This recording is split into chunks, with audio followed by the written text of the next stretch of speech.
those details before we go live? So I work on the product side and with the QA.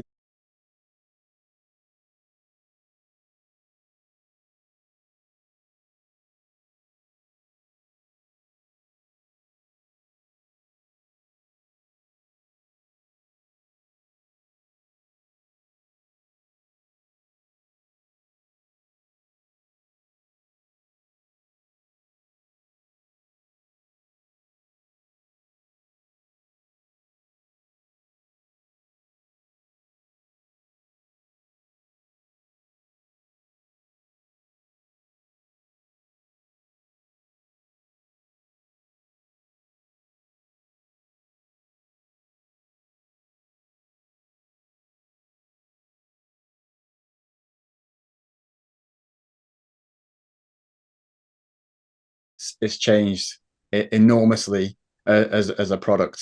Yeah, I bet. Um, it's and just watching. I've got my two screens at the moment. I've got Matthew's live stream up there. I've got the game running on the other one because I've got one of my own robo paces in there that I'm watching what's going on and making sure there's not any nefarious activity happening that's pulling the group too far fast ahead. I like. I want to know more about the nefarious activity as we talk to you. Oh, Well, there's Yeah. some.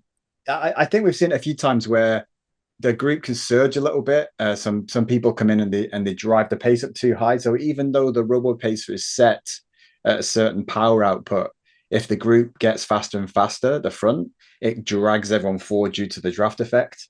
And I think we've seen not a huge amount today, but a few times where Matthew's obviously trying to stay at a steady pace, and you can if the pace picks up of the group, then you can drop off the back, and then because the pace of the group is going so fast, you're going like I think sometimes it's going like maybe 50 kilometers an hour. It's then quite difficult to get back on. So those little surges for him, I assume, are going to be really quite difficult. Even Yeah. this page in. So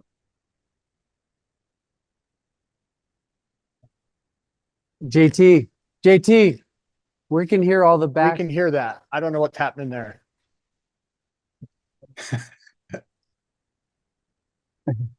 We're good. We're we are good. But I think we're live, so maybe. Peter, you can hear us okay? yeah, I can hear you. Yeah. Okay, nice, man. Well, that's helpful. I want to dive back into that, but let me just kind of, read you in real quick, a little bit of introduction, to those who are following, live with us. So we're with Peter Bradbury of Zwift, the expert, who's really making this whole thing happen, on behalf of Zwift. So, Peter, welcome. We're excited to spend some time with you. And if you don't mind, maybe just give your own bio, your own verbal bio as we get started, and then we'll dive in. Yeah, sure. Thanks for having me in. Yeah, it's an interesting one. I was looking back at the charts that myself and Matthew have been having around this, and it goes all the way back to 2024 actually, where I was in one of the Hondo rides that he was leading, and he got in touch with me in the chat and said, "Oh, I've got this idea. Do you think it could be possible?" And I was like, yeah, and just I didn't really think much of it, because in a lot of these rides that I join, I get quite a few requests for different things, and we take them offline. So initially, I thought it was one of these, but then the conversation started rolling, and I realized Matthew was serious, and I saw some of it because I hadn't seen his outdoor activities, and to know that in real life he's a true endurance athlete and some of the things that he's actually done. And so I investigated some of the data to look at like who's done records previously and what the records look like or the distance looks like in Zwift, and had to filter out quite a few nefarious activity data, which was quite a few, to actually get to the point that we could see some real rides. And then we had an idea of, right, what do we actually need to do to actually achieve this? And then all the work's done on Matthew's side, really. I've just been helping to facilitate this, Matthew and Bailey and you guys here. getting this moving to get to the point we are now. But yeah, it's been a bit of a ride actually. This coming out from 4 months ago and nearly to seeing how it's taken off and how it is today. And Matthew sitting there in the MV offices with the Zwift light box behind him and the Zwift rides behind him and the side there. It's pretty cool. It's really good to see, and it's great to see so many people joining in with the robo pace that they've got running with the world record attempt and joining in and giving all the encouragement that he's going to need to get through this. Absolutely. Well, for starters, thank you. Thank you, Zwift, and your team for supporting and trying to figure out how in the world this is a possibility. So all the work that's gone into it, you've been incredible on behind the scenes, and I know Matthew and his wife Bailey are so grateful for Zwift's support of it. So if you don't mind me asking, when he was starting to talk to you and kind of share with you what his vision was, for this project, sounded like you had to do some research and really kind of find out, is this legit? Is this a possibility? One, as an event, but two, that this guy, is serious, in terms of his capability or talent and ability, to do something like this. So can you speak maybe a little bit more to that of just, Zwift trying to validate, like, is this a thing? Is he really going to do this thing? So yeah, totally. So we obviously have access to all the data of all the rides that have ever been done within Zwift. So pulling the data from the database is relatively easy, but then filtering that data out to understand what is actually a real ride by a real person that fits within this criteria, and what is possibly done by a bot of some sort, or somebody that the ride didn't necessarily look real, for example. So that took a bit of time to actually figure out what was real and what was not. So without actually disclosing any names of people who've done it previously, apart from those that are already publicized on the internet from people who've done previous world records on virtual platforms, we then had an idea of what distance needed to be achieved in order to then set a new official Guinness World Record.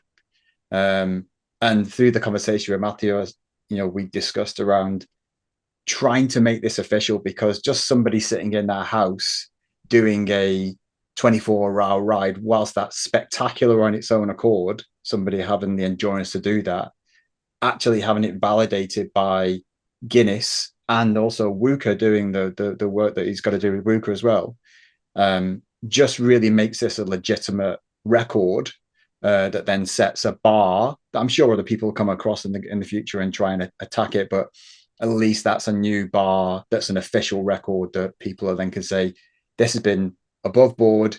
We can see all the sponsorship, we can see all the calibrated trainings, we can see the calibrated power pedals for dual recording, everything's there. So it's good to be a part of something like that that's actually makes it a true record.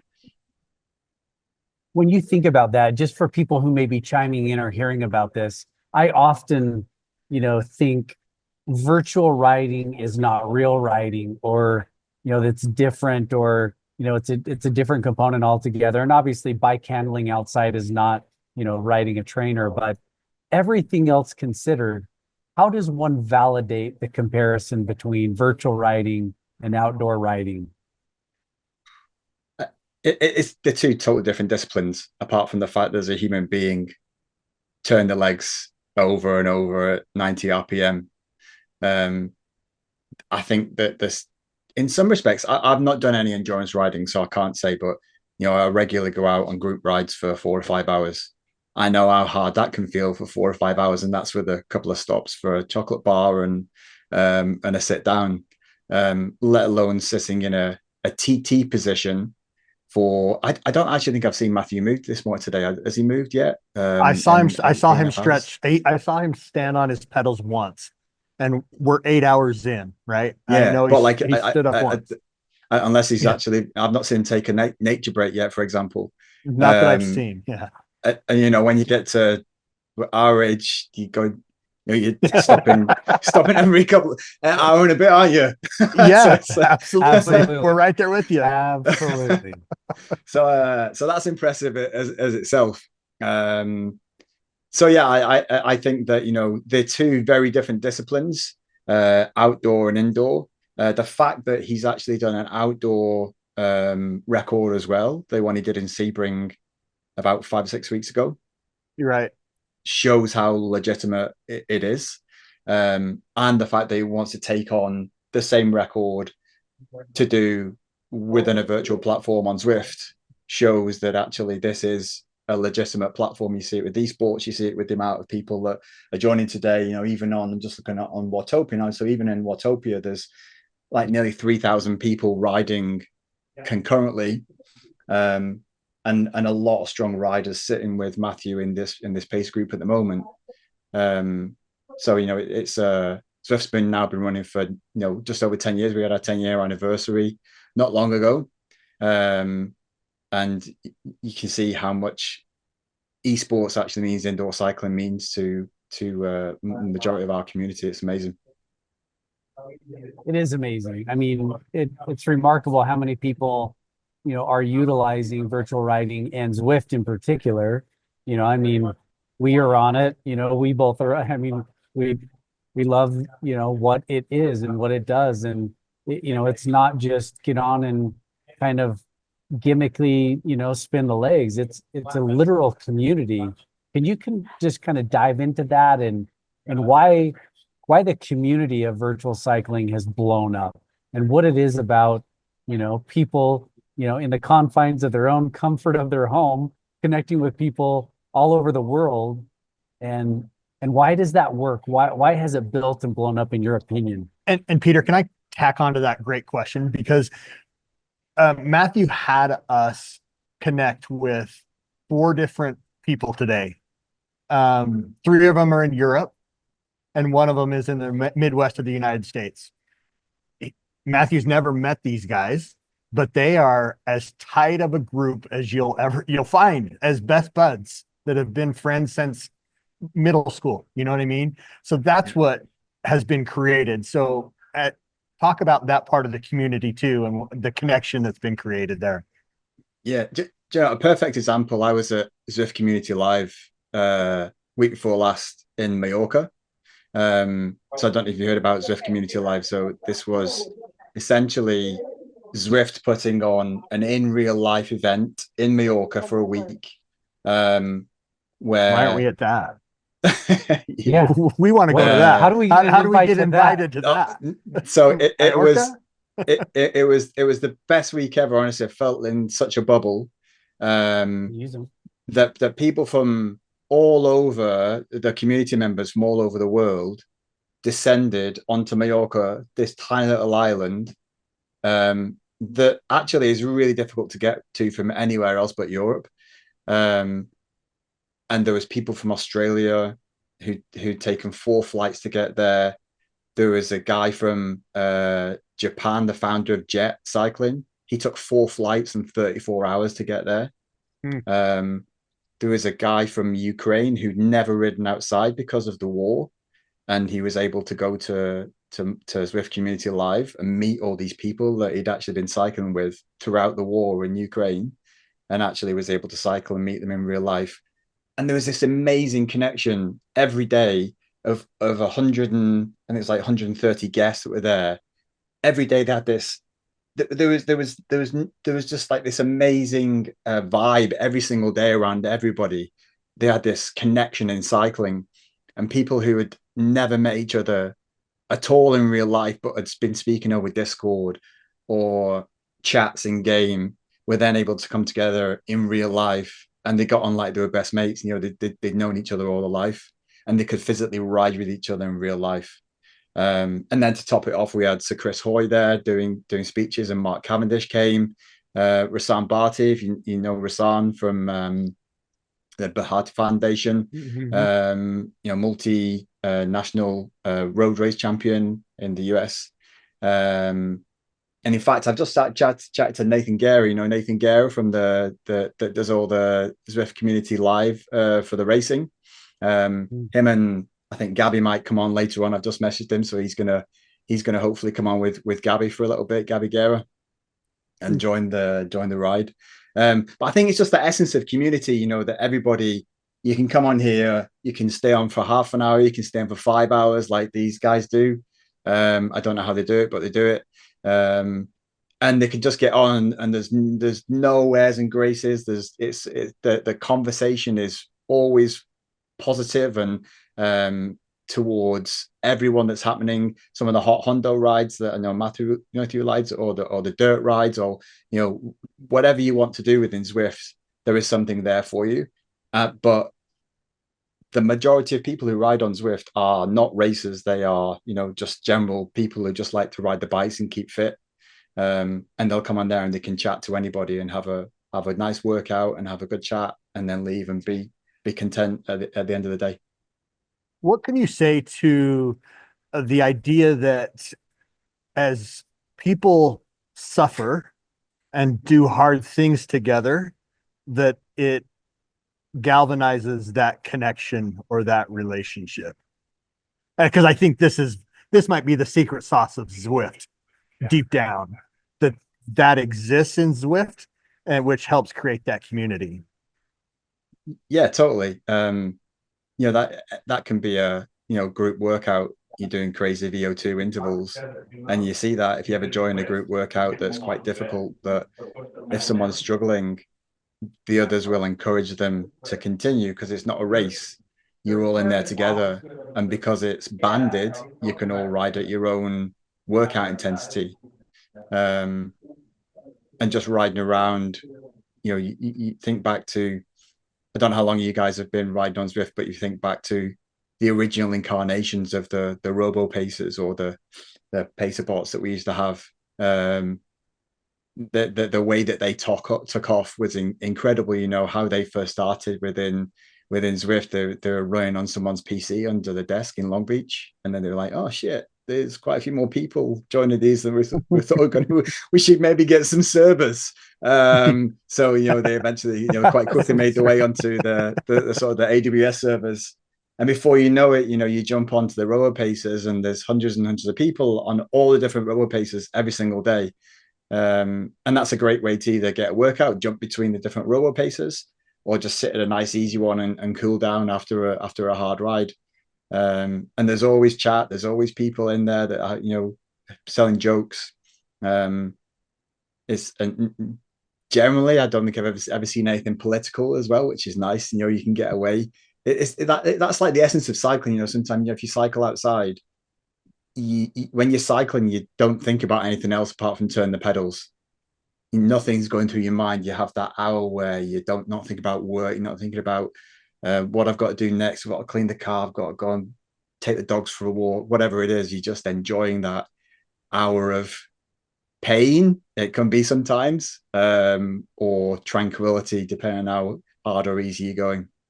Yeah, I'm hearing you, Peter, and I'm reading what's going on online in the chat. Right, we have a little chat going, and Cycling Nerd is talking about all these people and these groups of people who have been riding with Lefty have become close friends. And he says, you know, we've been talking about this for months, and I'm just seeing that so real.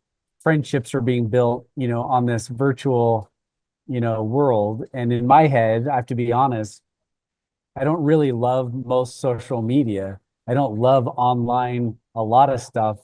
You know, cycling has become this thing of like connecting with nature and being outdoors and all this stuff. But in reality, you know, the chemicals in the brain that are occurring when you're outside can still occur inside. It's just different, right? It's a different connection. But it's still a connection with people, and it's social, and there's dopamine and oxytocin and serotonin and endorphins still occurring in a virtual world. And to me, that is incredible. This is the coolest online thing that ever existed online, because it allows you to truly still be healthy and well, both mentally, emotionally, and physically. And that there's just not a lot of online forums or online anything that can say that it does that still. So Yeah, It's totally. I mean, remarkable. and especially if you live, so while I was living in the Northern Hemisphere in Scotland, and whilst it's a beautiful place to live, from maybe September, October through till February, March, the weather can be pretty inclement. Um, and I've got a barometer of how bad the weather is. I look out my window and there's some really big trees, and I go, if they're blowing a little bit too much, I'll stay inside. No, thank you. Yeah, and I'm sure the as a result of platforms like Zwift, we've all become a little bit soft. Rule number 5 has kind of disappeared. But that said, it enables you to continue to train and get on your bike and keep physical throughout those winter periods where you can't get outside, at all, because the weather's terribly bad, or it's dangerous to go outside because maybe ice. So you can just jump on Zwift and you can throw your kit on and jump on there for an hour. The first time you go out for a real ride after winter, how many times have you forgotten your helmet and you're running back upstairs? Oh shit, I forgot my helmet. Or you get outside, oh Christ, I've got the wrong layers on, or I've got too many layers on. I didn't bring any gels, all the different things you forget. Oh, you look down, I haven't got my bottles. All these things that you forget, that like when you're on a bike, oh, it doesn't matter. I'll just press coffee stop and nip down and for 3 minutes and get all my stuff that I need to get. The convenience of cycling indoors. Even I speak to my colleagues in California, and even those guys where the weather is amazing, because the traffic can be pretty bad sometimes. They during the week they will also use the platform to cycle from a fitness perspective. It's easier, just jump on, you can get on there in 5 minutes and away you go for an hour. You can't do that when you go outside. Peter, that's something I've had to like wrap my head around, but I totally appreciate it now. In my head, it was, well, this is just what cyclists do when the weather's bad, or this is just, an alternative. But I never appreciated that there's a community who just Zwift. They never were intended to ride it outside. They're not a great bike handler. They don't want the risk of, being on the roads, which is real. Like, depending on where you live in the world, I've almost been killed several times on road bikes. I mean, it's part of that. So I had to wrap my head around the fact that virtual riding is riding. It doesn't have to be to supplement outdoor. Like it is the sport in and of itself, which is cool. I mean, it opened a new vertical, so to speak, in spinning and people being healthy and well. Can you speak to that? That it's its own thing, that virtual riding is its own kind of sport, so to speak? Looking at the fact that Guinness actually validate a virtual world record, and I believe, listening to some of the chat that Matthew's put on there today, that this is the first time that WUCA have actually officiated a virtual record as well. I know he had to go through some outdoor CDA testing, but I believe this is the first time that they're recognizing a virtual world record for their standards as well. So I think that also shows how far we've come in a virtual cycling platform, that the dynamics that we actually do within game, and the fact that you can actually sit there and he can sit there in his position and attain what's he like 13-14 records or something he's going for today, something crazy. Yeah. I said he's going to need a new room to put all his certificates up when he's done all this. Yes, he is. Yeah. What are the challenges Zwift is facing? Just in general, in terms of like, surely they're always, every day they're having meetings on how to improve it and make it better. But there have to be things that make it difficult and challenging. Just curious, some of your insight there. Yeah, I mean, there's a lot more competition now over the last couple of years than there's ever been. But competition is good because it means you don't sit there on your laurels and think, "Oh, we're the best. Nobody can tackle us." Not that Zwift ever thought that, but I think that it's definitely helped us focus as a company on what value do we actually offer to our subscribers on a regular basis. So you'll see like this season on Zwift that comes out every period of all the additional value that's coming out every single time. We have 2 weekly releases, so there's a release train and it runs every 2 weeks. And whether you're on that train or not, it doesn't matter. So there's something happening. There's always a lot of work that goes on in the background that people don't necessarily see. That can be defect fixes, or it can just be rework of code and things like that. But generally, you will see some change or some update to the platform that happens every couple of weeks. And we have a roadmap that runs for like 12 months in advance. So we have a pretty good idea of what we want to do, what we want to achieve from a product perspective, and what we want to achieve from a back end perspective. One of the teams that I work with, the guys in Rio, we're responsible for the training API integration. So I think we've now integrated 8 or 9 different training partners. So Trainer Road, Join, Exert, TriDot, all these type of companies that people had a subscription to, but had to use that platform separately. They could use it with Zwift, but it was a bit of a clunky experience. Now with that training API, we grab their workout from each of the users and they can execute that workout within Zwift. And I think that's great. I use Trainer Road as a training platform, and to be able to do my workouts within Zwift is absolutely amazing.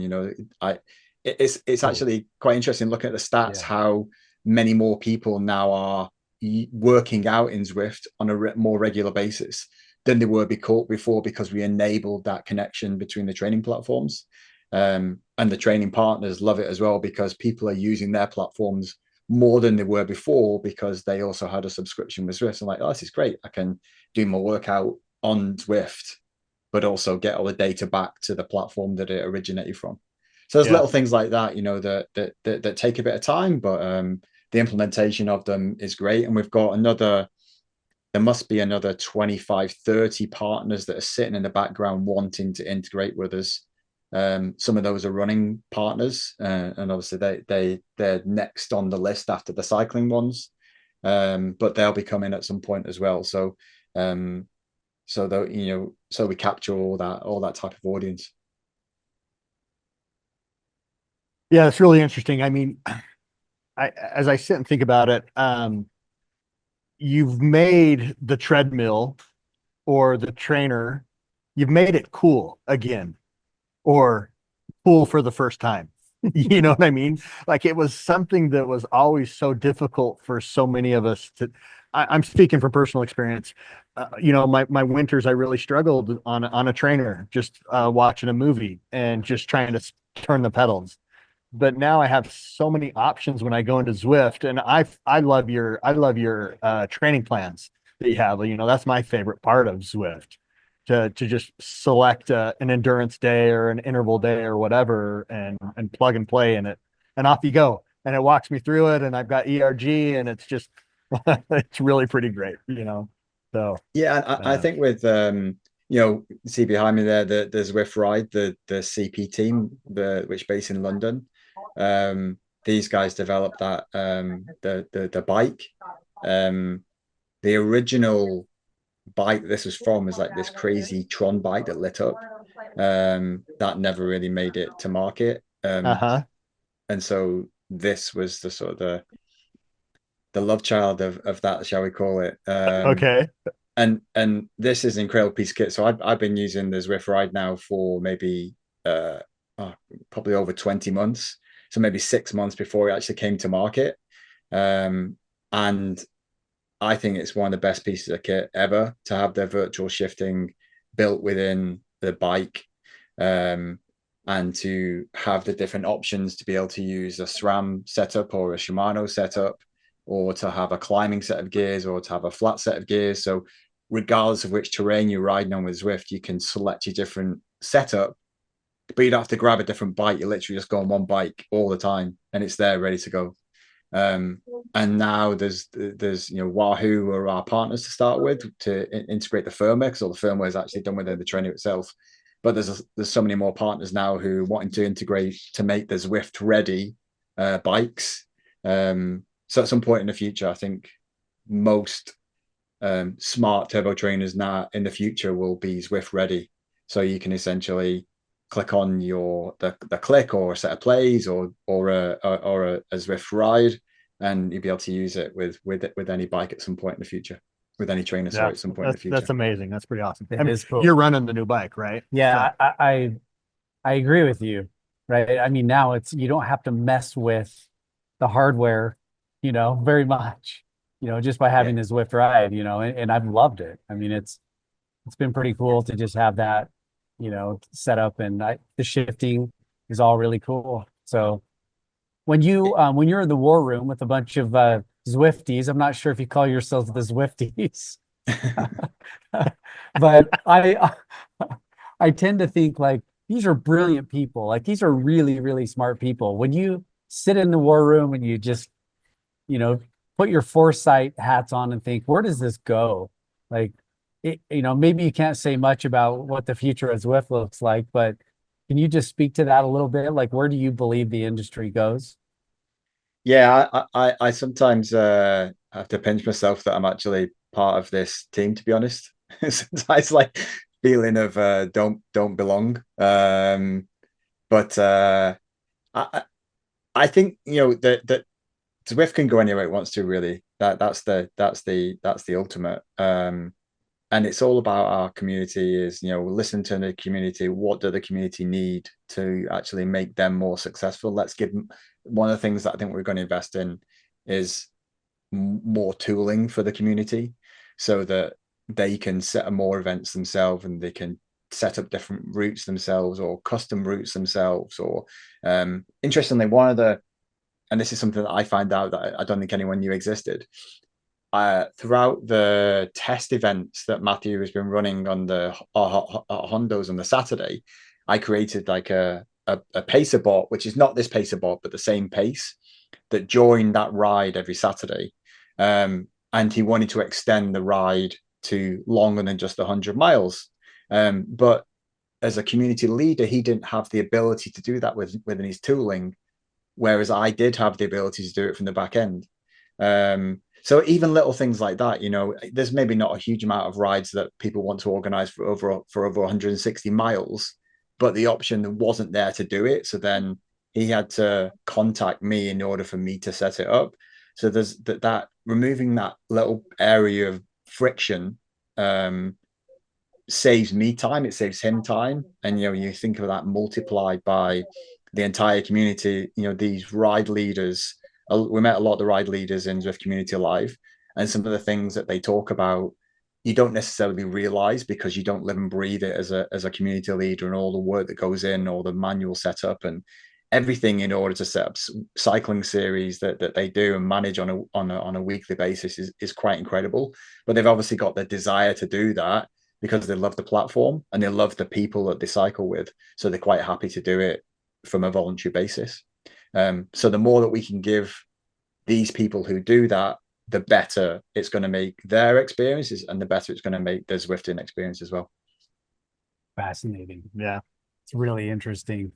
Peter, what are you seeing in the world of AI? How's AI impacting what you're doing? I mean, it helps me with some code sometimes. ChatGPT can be friend with some SQL queries sometimes. No, it's I think AI is really interesting. I think if we look at it from a workout perspective, there's a lot of the workout tools that are out there now are utilizing some form of LLMs, and it'd be interesting to see where we go with that.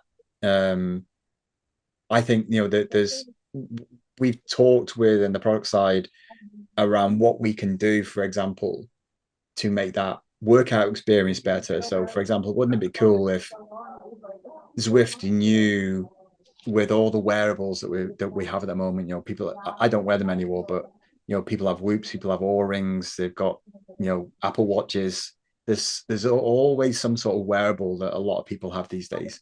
So wouldn't it be great if you're on a training plan? You mentioned there, Preston, that you use a Zwift training plan, but you wake up in the morning, and you think, I don't feel great today. or my Whoop tells me that I'm not feeling great, so that must be right. Um, Yeah, exactly. How did you so know? I know, right? I can't ride today.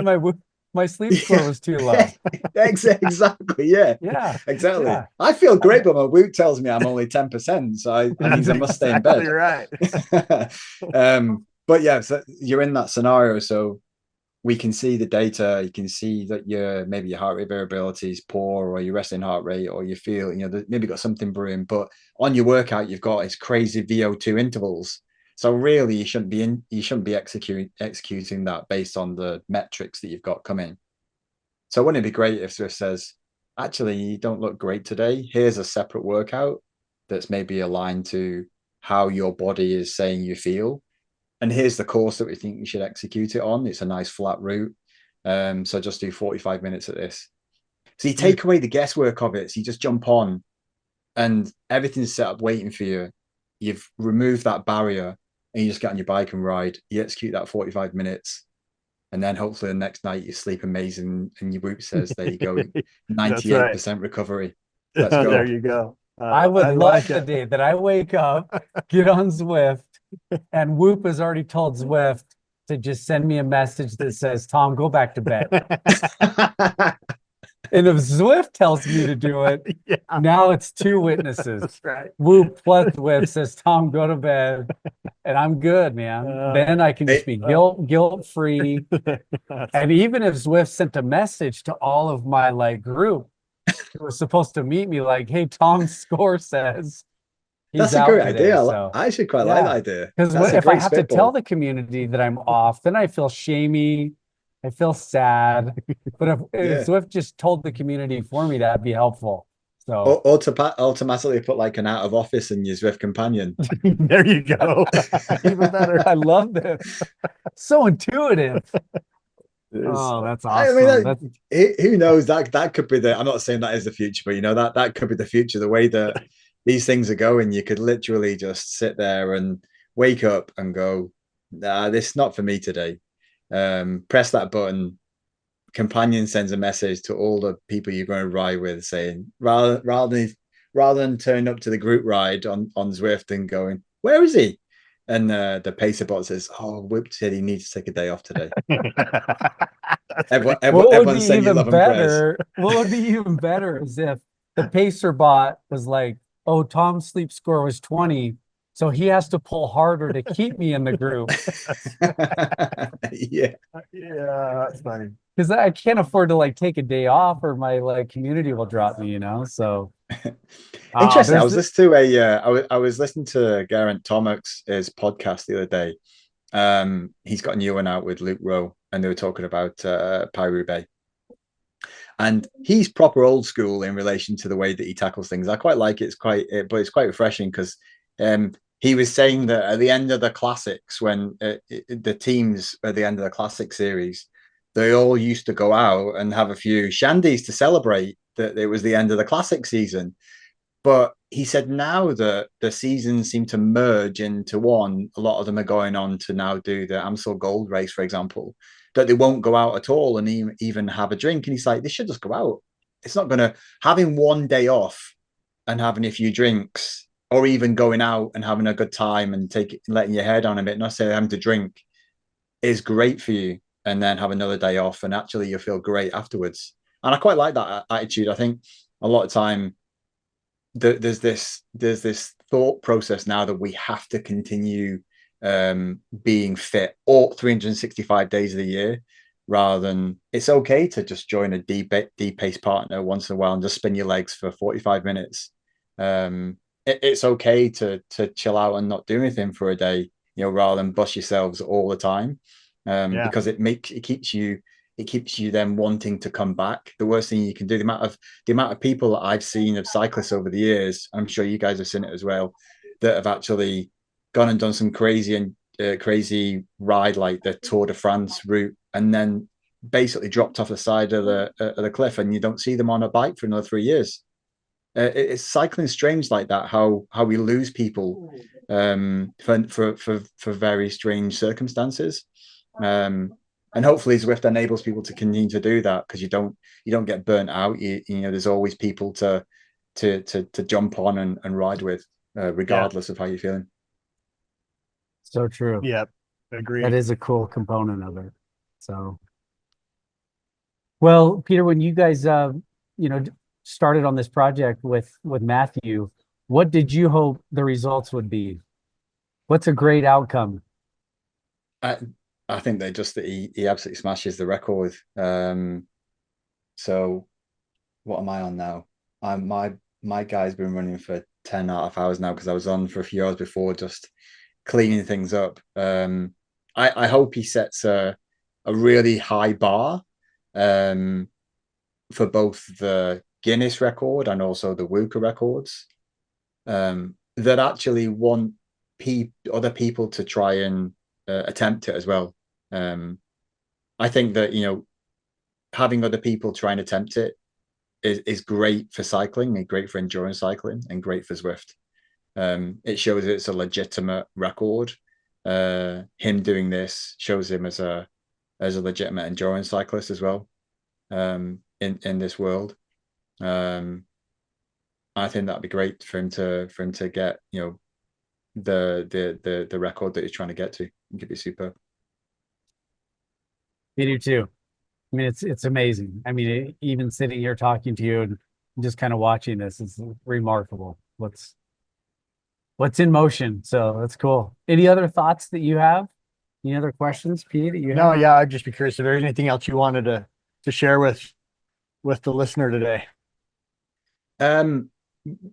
Not really. I think I just encourage anyone who isn't a Zwift subscriber to give it a try, jump on and go for a free trial. See what you enjoy about the tool, jump in, have a play around, join a robo pacer, or just have a ride around, follow the onboarding tutorial, speak to other people who maybe use the platform already, and stick at it as well. It's easy to enjoy it, and I think once you get hooked into the platform, it's hard to leave, because you realize how special it is. Yeah. It is special, in so many ways. But, when I think, Brainstoke, our involvement in all of this is that, we are striving to get people to really proactively address their mental health. And one of the challenges in the world of mental health today is that there are a lot of people who struggle socially, the social awkward or whatever it is in their personality or who they are. They struggle to find community externally. And so they go online, right? And the challenge with most online communities is that they're not really based around health and wellness. You may be connecting with someone, but it may not be in a positive environment. This is one very positive environment where you can connect with other humans, and you're doing it in a positive way where your physical and mental and emotional health is being stimulated. So I just love what virtual riding has done and virtual working out has done for so many people in the world who are isolated. They don't have that kind of social skill, at least they have not built it. And it allows people to do that online. I'm watching what's going on here and I'm thinking, some of the messages, these are all pretty cool messages of friendship back and forth, to Matthew and his friends online. It's pretty cool. It's very unique. Yeah. I mean, social media these days is a pretty nasty place for a lot of people, unfortunately, as I'm sure you guys see. And as you just mentioned there about people being isolated, I don't know any other platform, any other that's got a social element where you can jump on and be here for an hour or 24 hours it's going to be, and be have so much positivity, and connection with perfect strangers that you've never met before but feel a connection to, that exists. And I'm not just saying that because I'm biased. I really don't. I don't know anything else that exists. Like it's totally unique in that respect, that we can have like 500,000 people that maybe come through the platform on a 24-hour basis, and very small numbers of those are actually flagged for indecent language or harassment or anything like that. Very, very, very small. Whereas in real world social media, it's a nasty place to be, unfortunately. Yeah, for sure. So online, for Dat Spotted Dog, Big Game Recovery. That's his name. I love that. That's such a rad name. Peter Bradbury is the Zwift contact. He's works with the product specifically, and he was one of the key people with Zwift who was helping coordinate with Matthew over a period of months in prepping for this record to even be possible. So again, thank you, Peter. It's great spending time with you. We appreciate it. Yeah, thanks for making this happen. Pleasure. It's been great talking to you guys. And if Matthew's listening or watching, I'm not sure if he is, but I'll be, it's 10 to 10 for me. So a bit late for me to jump on the bike at this time of night. I don't think my wife will be too happy. But I'll be on early tomorrow morning to see him over the line. Yeah. That's awesome. Cool. Thanks for the support. Thanks, guys. Take care. Peter. Have a good care. Have a good night. Bye. Bye.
like the cool blue light,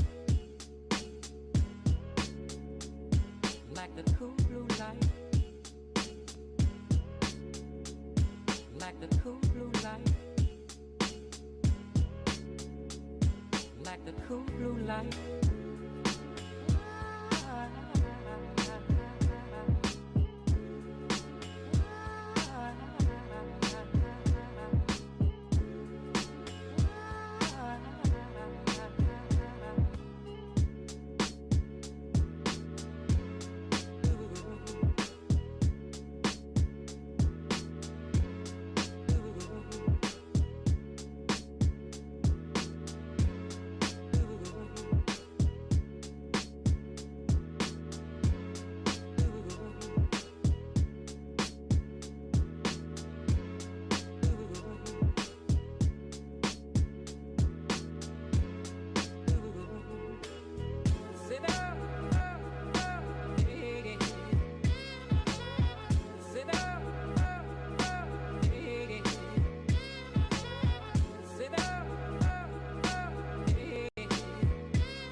So when it comes to why the Zwift record and why going for the record, it's an interesting question. There's one way to answer it where it's like, there's one way to answer it where if you have the ability to break a world record, why not? There's this voice inside my head, like, who doesn't want to say that they've done something better than anyone else in recorded history has? Like, that's a pretty cool type of thing just from a human aspect. It's not enough for me, honestly. Like I said, I'm not a racer. Oh, the biggest thing, once again, is pulling the most out of myself. I recognize that on the days when I know I could have gone harder, which haven't happened for a while because I don't like to let it happen anymore, that I know that I should have, could have, realistically. I'm not talking about like dreams. Everyone is like, oh, I should have went harder at this point, or I should have been. I'm talking, I know that I had more in the tank and I left some on the field. I don't like those days. So the number one outcome and biggest thing that'll happen is that I'll give it my all and do everything that I can the day of. Someone sent me a Steve Prefontaine quote about something to the effect of, he was a great cross-country racer, and he said something to the effect of, someone may beat me, but they're gonna have to bleed to do it, which is a total racer mentality. Like, I am gonna take you down. You were gonna have to work super hard at this to even get close to beating me or whatever. And I think that's what they were thinking of my mentality. Like I'm some shark out there that's like, don't come close to me or I'll bite you type of thing. Anyone who's like rode or done events with me or something typically knows that I'm not out there to get you, or I'm not fierce or competitive or testosterone, like banging on my chest type of person. It's totally not who I am. Inside my head though is a totally different story. Inside my head, it is that way. Inside my head, it's like, you can do this. Like, this is weak if you quit type of deal. Like I said, a lot of my mental game is from Goggins. And so there's some harsh realities in there that like don't even come out verbally for me. They're just a lot of like pushing myself type of things. So I changed that quote to, someone may beat me, but they're gonna have to beat me beating myself. And that's kind of a good way to sum up my mentality. Like, I'm there to pull as much as I can out of myself. And so with this record attempt, I realized that pulling the most out of myself means setting records. So if I want to do these things, and I was just gonna do them anyway because it's what I like to do and what's cool, I might as well do the record setting and everything with it.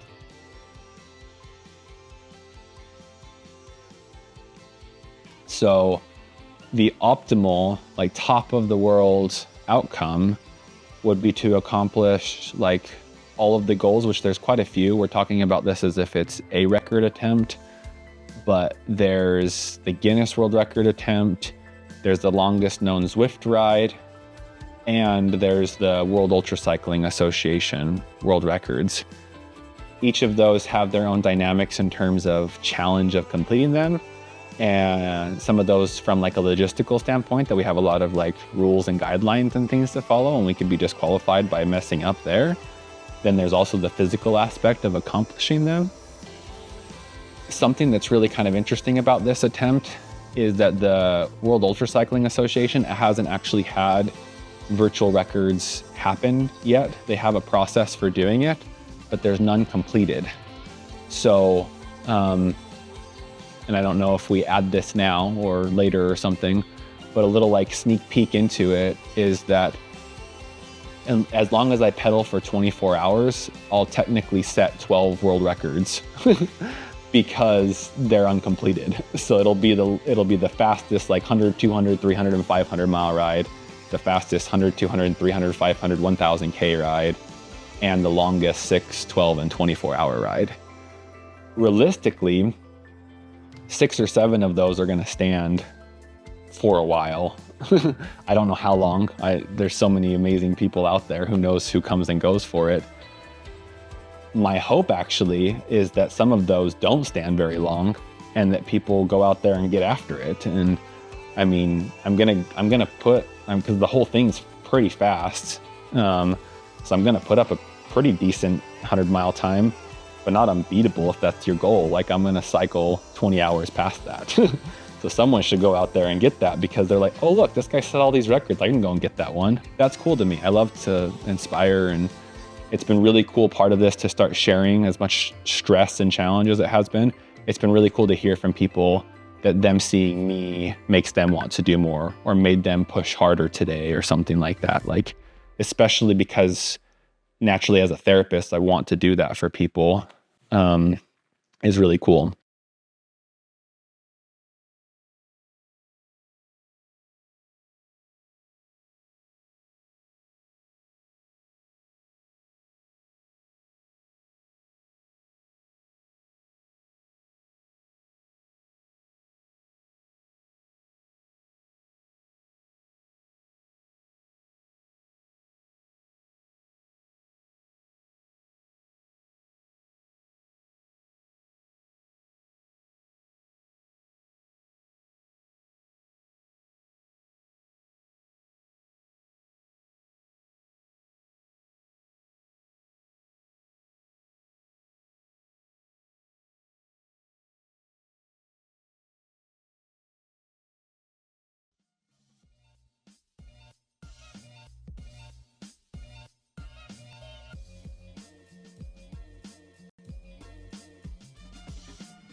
So it's very humbling.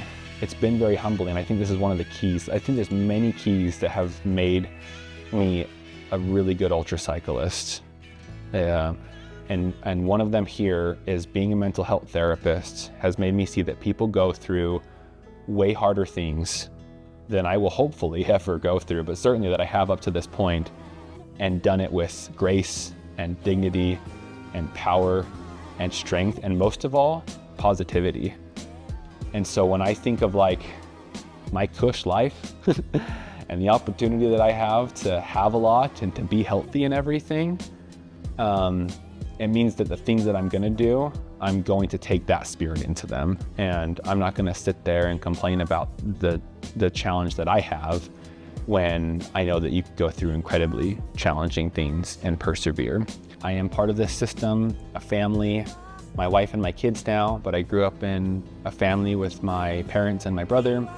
And so I'm very close to these family members and people, and they've given me a lot, and I like to give back to them as much as I can. And that comes in several different ways.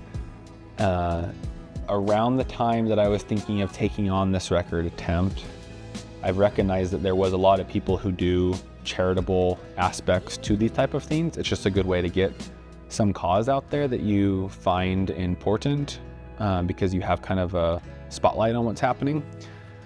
And around that same time, my mom was diagnosed with breast cancer, and it was kind of shocking. Well, it was very shocking to us, because she hasn't been sick or anything.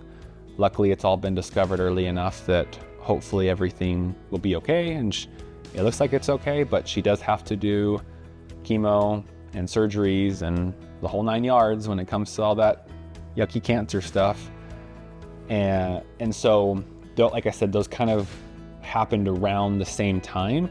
And so it just was obvious to me, like, oh, I want to do this for breast cancer. Since then, we've discovered and found out that we want to support the National Breast Cancer Foundation. And in addition to setting up a GoFundMe if people want to support my mom directly as well. Luckily, like I said, everything looks pretty good for her, and we're not in a huge need that we're saying we absolutely need something. But if you want to support her, that's great. And of course, everything would help. But I wanted to put the main focus on supporting people who go through this in general. My mom's had 2 siblings and another sibling with a partner who's gone through it. And so, I mean, everyone has those stories. It's happened over and over and over again. And a lot of these cancer situations are, I wouldn't say preventable necessarily, but discovered early, and earlier treatment is always better than later treatment. And breast cancer is certainly one of those, where if people get in the habit of monitoring their health in several ways, including checking for any signs of breast cancer, your rate of it being a bad or a really bad thing, or like you can treat this early and it's good thing, it like changes drastically.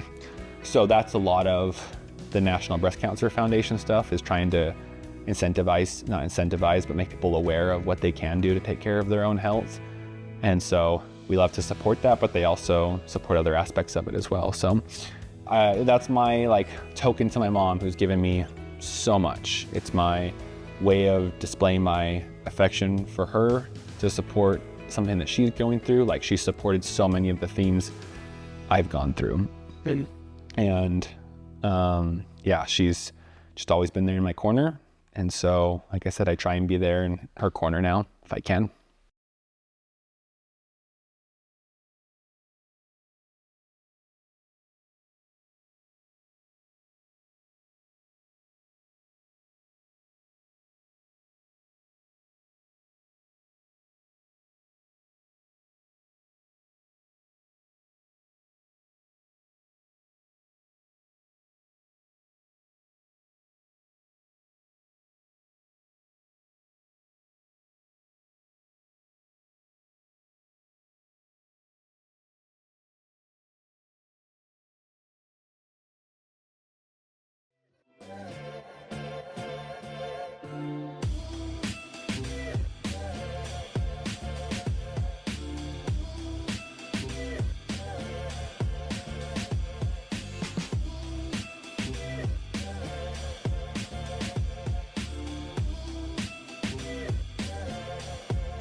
sit up, hey. You sit up, hey. You sit up, hey. You sit up, hey. You.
the cool blue light.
high-frequency stereophonic sound for the home is recorded on two separate tracks, each one giving special emphasis to certain sections of the orchestra, as heard from those positions.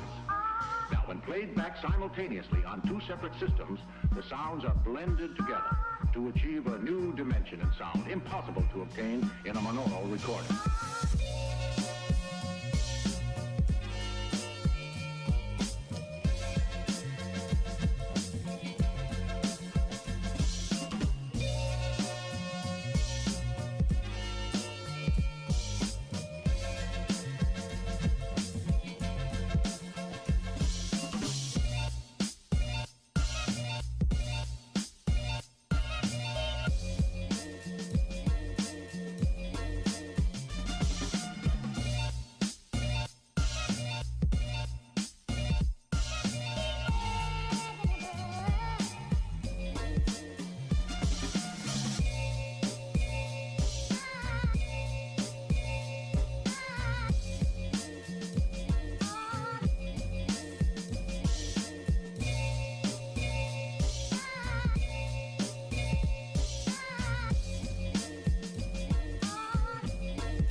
So currently my day looks like 3:30 a.m. up, eating, drinking a little bit, getting on the bike, 4 a.m. pretty much on the dot every day, riding 2.5 hours minimum so that I can be done at 6:30, help get breakfast ready for the kids and ourselves, eat breakfast at 7 with the family. And then if it's a work day, go to work and come back home, and that's pretty much like the day. But on days that we're more flexible, which I'll explain here in a minute, I will often double in the afternoon because we have young kids and they've taken naps in the middle of the day. And so there's some downtime naturally there where I can get more training hours in. And then on the weekends, especially during certain times of the year, I will go longer on Saturdays in the morning sometimes, or I'll make those doubles longer. For the longest time, I've always prioritized the family time and having as little impact on the family as possible in terms of taking time away. And so it's been a lot of double workouts instead of really long ones. You hear people every Saturday, they go out for 4, 5, 6, 7 hours, half the day or whatever. I'll still do 3 or 4 hours in the morning, but then I'll also do 2 or 3 hours in the afternoon so that it's broken up and I still have good chunks with the family and I'm not just like gone the whole day. And that's how it looks now, but like reversing a little bit, since I haven't always trained 25, 26 hours a week like I do now. Before that, it was really easy to keep in the mornings, and it was really easy to do with work 5 days a week. But then as I've gotten more and more into it, I've changed my work schedule a little bit to the point where now I work a little bit less during the week. In a traditional format, I supervise a couple therapists, which gives me a little bit more free time, like flexible time. And so now I work less days during the week and I have more of those days to work on training and other family stuff. So for a good year, we had a really good setup where we would work Monday through Wednesday, my wife and I, full time. Thursday and Friday, we would have some work stuff to do, but not very much. And so we'd have a lot of family time, and we did a lot of just family time stuff. And now that I've taken this on more professionally, those days have become for trying to do everything in that time frame, which has made those days stressful now too. So now we're back to feeling like we're working all the time. But it's a constant ebb and flow, figuring out what works for you. Another thing about the schedule, I see a lot of people struggle when they have young kids, especially like newborns, in their like training or work or balance in general with life. And I was in such a growth phase when we had our second. Like I was about a year into cycling and it was going really well. And I really didn't want to like give up the progress I had made. So I was really dedicated to trying to make it work if it could. And so I had a wild schedule when we had a newborn, because we have this new member of our family who's up all kinds of weird times. And I never wanted to be the kind of father and husband that just said, deal with this. And I've got other things, especially at that point, cycling was a hobby. So I certainly wasn't gonna like say, deal with the child while I go and do my hobby. It wasn't anything special at that point. It was just me grinding. But my schedule got really wonky then. Like there were a lot of days where I would help with the kids at nighttime, get them to bed. We'd go to sleep pretty much right after them because we're so tired all the time at that point. I would sleep for 3 or 4 hours and help get up with the baby, help as much as I could at that point. My wife was doing a lot of the nighttime stuff because she was the feeder. But I'd get up and put him back down and try and help out as much as I could. And since I was like up and awake and everything, I just I say naturally, it's not natural at all. I would go jump on the bike for a training session. I'd come back down. It'd probably be time to do another feeding at that point, honestly, because it's a couple hours. I'd help with that, put baby back down. I'd go to sleep for a while. I'd get up and either go to work or train again. And so for the longest time, I was doing these like 4-hour sleeping stints, 3 or 4 hour sleeping stints, and just like fitting training in the middle of the night. Like I met a lot of Europeans on Zwift because that's just when I was on. I was 9 hours ahead of schedule with them. Or I did a lot of, in the summertime, super early, really nighttime rides. Honestly, like I got really comfortable, probably too comfortable. with riding at like 1 a.m. Like I'd be on the roads at 1 or 2 a.m. No one's out there. And well, that's what's nice about it around here. It works that way because I live here in northern Utah, about 40 minutes north of Salt Lake. And if I leave from here and go north, I'm in the country like that. And there's no one out there, just me. Like my biggest fear was animals. Actually, raccoons were like probably the worst because they would scurry across the road. But yeah, I would just ride in the middle of the night. And I didn't know it at the time, but I started to get a reputation of this like guy who's doing these crazy training sessions in the middle of the night on Zwift or even out in the real world. So it's got to go out really crazy there for a while.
are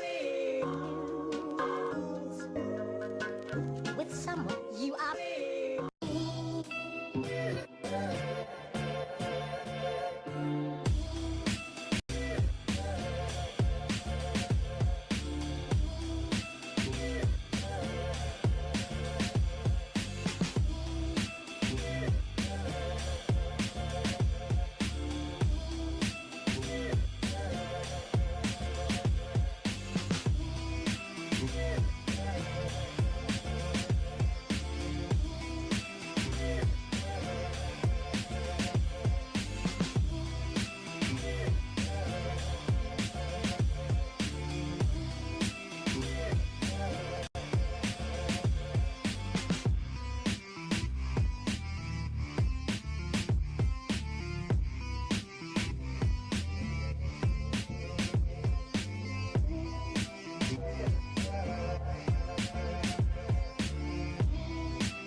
like the cool blue light, like the cool blue light, like the cool blue light, like the cool blue light.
AC stereophonic sound for the home is recorded on 2 separate tracks, each one giving special emphasis to certain sections of the orchestra, as heard from those positions. Now, when played back simultaneously on 2 separate systems, the sounds are blended together to achieve a new dimension in sound impossible to obtain in a monaural recording.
The reason I switched to cycling was mostly because of an injury and getting injured over and over and over again. About 4.5 years ago now, I came out of grad school. I was working a couple years, and then we had put on some weight from just the years of grad school and not having sports or anything in our lives. Our oldest was actually born, and we were like just barely had him new, and we had talked about losing weight and getting healthy for a while, but now like holding him there, it was very evident that we wanted to do that really badly. Like we wanted to run around with this guy, we wanted to be healthy for this guy, we wanted to be around healthily as long as we could in his life. And so it was a great motivator to say, you know what, we've tried a bunch, but this is it. This is like go time. There's no more messing around anymore with this. So I lost the weight and immediately got back into running because running had always been my thing. And when I lost the weight, it was 100 pounds over the course of like 7, 8, 9 months or something like that. Yeah, the next spring I ran a marathon, and I had never really had a goal of like going to Boston, but I knew that my training was close enough to maybe get me qualified to go there, and that would be cool to go there if it ever worked out. And so I gave it a shot to qualify for Boston, which I did by like 6 minutes or something. So it was like a 2:54 or 2:55 or something, which I knew going into Ogden Marathon would be like around top 10 in like the Ogden Marathon finish. I think I was like 11th that day or something, 12th. And I was like on top of the world. Like, this is awesome. I'm just barely getting started. I'm gonna like kick butt and just run marathons for a long time. And it wasn't long after that my knee and ankle issues just got like bad. Every week it would flare up and I'd have to hold back a little bit. And then eventually got to the point where it was like uncomfortable to run. And I was like, okay, I gotta take some time off. And I'd take time off, but then I wouldn't like ease back into it. And I also wouldn't like strength train and cross train like I should have. I know so much more now that I maybe could have done to keep running going.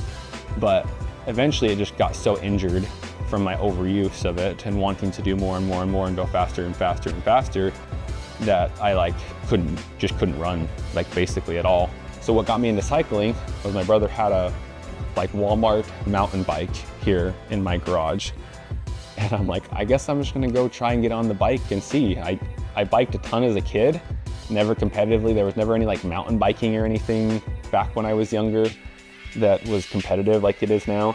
And so I was like, well, I don't know. I've always thought maybe I would do triathlons. So I guess maybe I could get into cycling for a while I'm healing from running. I'm remembering now that was kind of the thought process. And so I got on the bike and knee didn't hurt like at all. And so I rode the mountain bike for like 2 or 3 days before I was like, okay, I'm gonna get a road bike, and rode bike once again, thinking this will kind of bridge the gap and I'll get into triathlons probably. This will be a good way to get into it because I can swim good, I can run okay, and maybe I can bike okay. We'll see what happens. And I got the road bike, clipped in for my first time in late June, like almost July time of that year. And it just took off from there. That same year is the first year that I rode Lodija, the ride version, 208 miles. That's in early September, and this was like end of June, beginning of July. So I didn't actually decide to ride in Lodija until like end of July, beginning of August time, like 1 month out, because someone mentioned it to me when I first got a bike, and I was like, yeah, that's stupid. That's like, who bikes that far? That's ridiculous. And then next thing I know, I'm like riding 100-mile rides over and over and over again. And I'm like, I think I'll do that stupid thing. that sounds fun. Yep, so it was 2022 Ogden Marathon that I qualified for Boston. That summer was rough, but then that fall time, I got into biking. I rode Lodija. It was probably still to this day one of the hardest things that I've ever done, that ride alone, because I wasn't that far into cycling and I didn't know how to ride in groups. And it's the ride version, so you're not like with a group anyway, and I didn't know anyone. Like I literally hadn't rode with another cyclist once before that, because group cycling's huge, right? It's how everyone rides and races and everything. And so I spent maybe a couple hours of that day with other people in like these small groups, but I didn't know how to like hold a wheel or pull through or anything that cyclists do. And so I think it was like 11 hours and 15 minutes or something. and like 11 hours of basically pedaling or whatever. So I had the worst cramps of my life that night. The cramps where it's like on opposing muscles, and so you can't like relieve it. Yeah, you can't push out, you can't flex this way, just like wanting to like curl up in a ball and cry, but like it just hurts so bad that whole night. So yeah, that's how I got into cycling. And ironically enough, after that loaded job, I was like, I want to do that again, but better.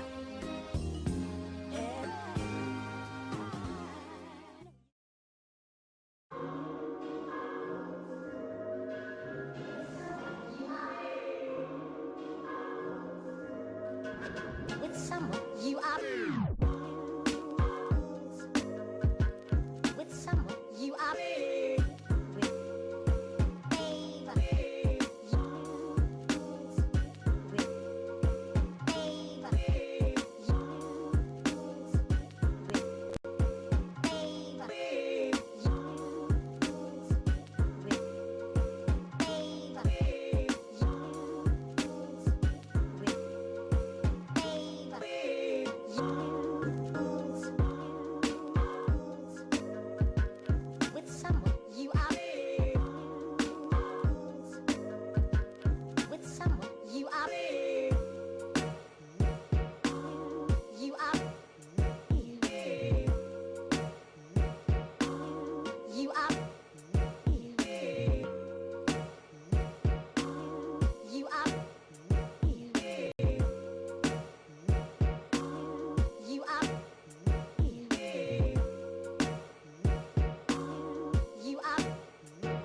babe.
lower the tower.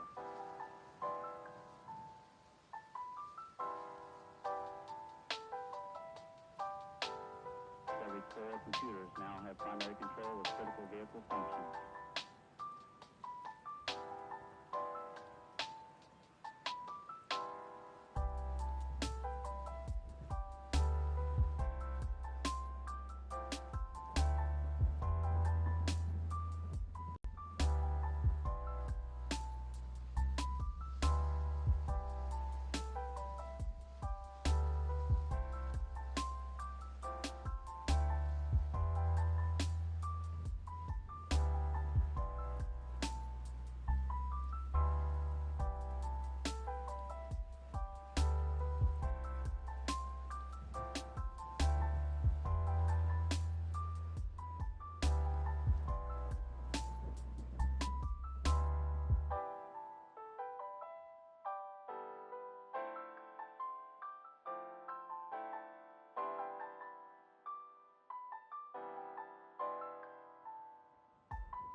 So currently my day looks like 3:30 a.m.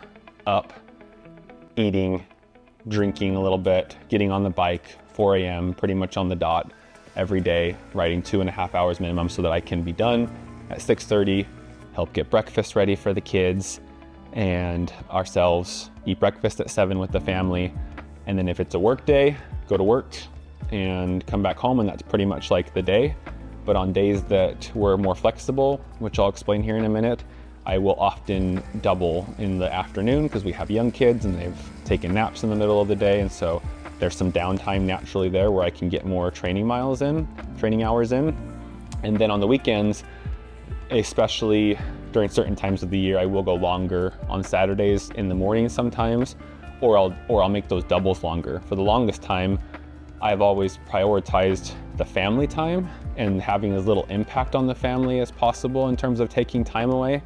And so it's been a lot of double workouts instead of really long ones. You hear people every Saturday, they go out for 4 or 5, 6, 7 hours, half the day or whatever. I'll still do 3 or 4 hours in the morning, but then I'll also do 2 or 3 hours in the afternoon so that it's broken up and I still have good chunks with the family and I'm not just like gone the whole day. And that's how it looks now, but like reversing a little bit, since I haven't always trained 25, 26 hours a week like I do now. Before that, it was really easy to keep in the mornings, and it was really easy to do with work 5 days a week. But then as I've gotten more and more into it, I've changed my work schedule a little bit to the point where now I work a little bit less during the week. In a traditional format, I supervise a couple therapists, which gives me a little bit more free time, like flexible time. And so now I work less days during the week and I have more of those days to work on training and other family stuff. So for a good year, we had a really good setup where we would work Monday through Wednesday, my wife and I, full time. Thursday and Friday, we would have some work stuff to do, but not very much. And so we'd have a lot of family time, and we did a lot of just family time stuff. And now that I've taken this on more professionally, those days have become for trying to do everything in that time frame, which has made those days stressful now too. So now we're back to feeling like we're working all the time. But it's a constant ebb and flow, figuring out what works for you. Another thing about the schedule, I see a lot of people struggle when they have young kids, especially like newborns, in their like training or work or balance in general with life. And I was in such a growth phase when we had our second. Like I was about a year into cycling and it was going really well, and I really didn't want to like give up the progress I had made, so I was really dedicated to trying to make it work if it could. And so I had a wild schedule when we had a newborn, because we have this new member of our family who's up all kinds of weird times, and I never wanted to be the kind of father and husband that just said, deal with this, and I've got other things. Especially at that point, cycling was a hobby. So I certainly wasn't gonna like say, deal with the child while I go and do my hobby. It wasn't anything special at that point. It was just me grinding. But my schedule got really wonky then. Like there were a lot of days where I would help with the kids at nighttime, get them to bed. We'd go to sleep pretty much right after them because we're so tired all the time at that point. I would sleep for 3 or 4 hours and help get up with the baby, help as much as I could at that point. My wife was doing a lot of the nighttime stuff because she was the feeder. But I'd get up and put him back down and try and help out as much as I could. And since I was like up and awake and everything, I just I say naturally, it's not natural at all. I would go jump on the bike for a training session. I'd come back down. It'd probably be time to do another feeding at that point, honestly, because it's a couple hours. I'd help with that, put baby back down. I'd go to sleep for a while. I'd get up and either go to work or train again.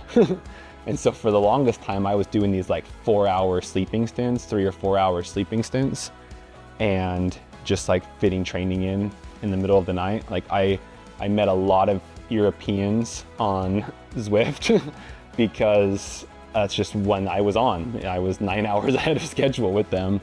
Or I did a lot of, in the summertime, super early, really nighttime rides. Honestly, like I got really comfortable, probably too comfortable, with riding at like 1 a.m. Like I'd be on the roads at 1 or 2 a.m. No one's out there. And well, that's what's nice about it around here. It worked that way because I live here in northern Utah, about 40 minutes north of Salt Lake. And if I leave from here and go north, I'm in the country like that. And there's no one out there, just me. Like my biggest fear was animals. Actually, raccoons were like probably the worst because they would scurry across the road. But yeah, I would just ride in the middle of the night. And I didn't know it at the time, but I started to get a reputation of this like guy who's doing these crazy training sessions in the middle of the night on Zwift or even out in the real world. So schedule out really crazy there for a while.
It's time now for another hard-hitting adventure with Frank Lovejoy as Randy Stone on Night Beat. But first, a reminder.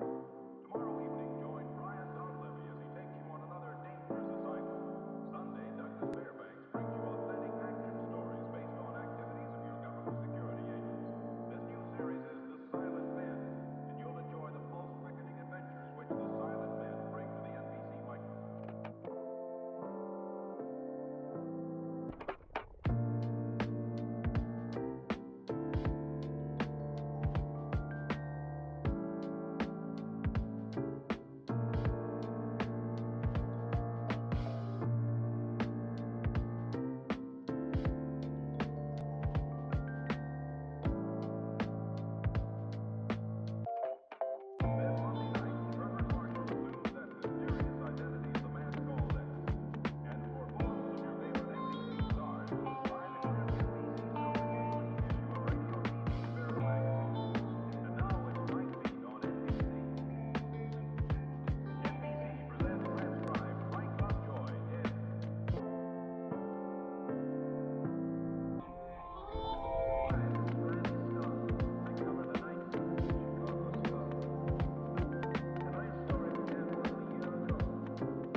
On the blue, Okay. by his name, you see the distance there? Yes. The 531.1 kilometers. So you're gonna read that one and tell you to. Okay?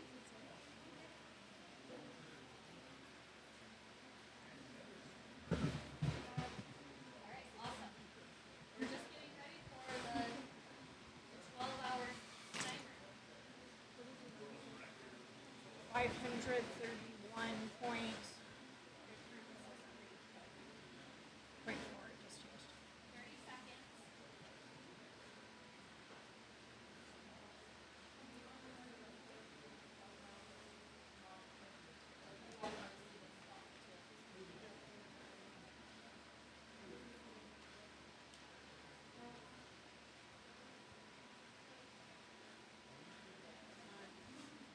Eight, 7, 6, 5, 4, 3, 2, 1.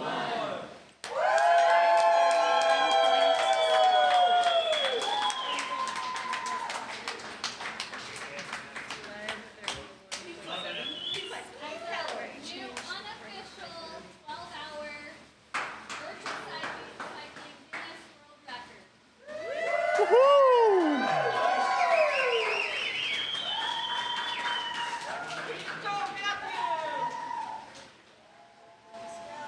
You guys will just need to convert that in miles and write it next to it as well. Or listen to her. Way to go. Don't listen to me. Thank you. Thank you. All right, for this count, you all tell him your name.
Sit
up, hey.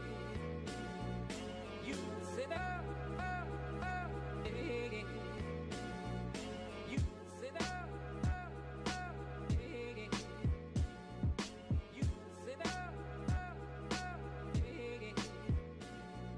You.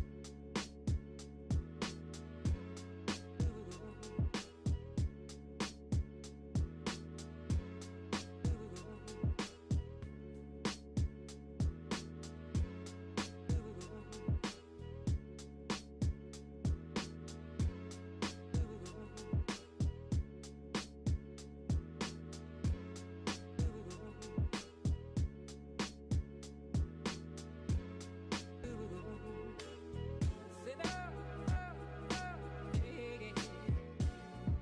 You sit up, hey. You sit up, hey. You like the cool blue light, like the cool blue light, like the cool blue light, like the cool blue light, like the cool blue light, like the cool blue light.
Maybe. Cool. Well, you can lead us in. We good? Yeah. Okay. Good to go? Yeah. Awesome. Awesome. We are back once again. Cool. Tom Oh. Telford here, Brainstoke with Hoppo. So excited to spend some time with you. Thank you. I gotta ask, I gotta be honest, I'm curious to just find out what Good. Yeah. a little bit of background. Just tell us who you are and especially lead us into how in the world you got involved with Mr. Lefty and this record and your relationship with him. Well, I'm Chris Hopkinson, Hoppo. I've been doing this crazy stuff for 27 years now. Really, I've got involved with Lefty in the last 18 months or so on Zwift, doing the hot hundo rides on Saturday mornings. And actually, he's got me feeling better than I've felt for years. He's got me very fit for an old man. I bet you kind of have to be fit to just even catch the edge, the farthest edge of his draft. So yeah. It says a wonder about your character that you're an inspiration to him. So that's pretty cool. Thank you.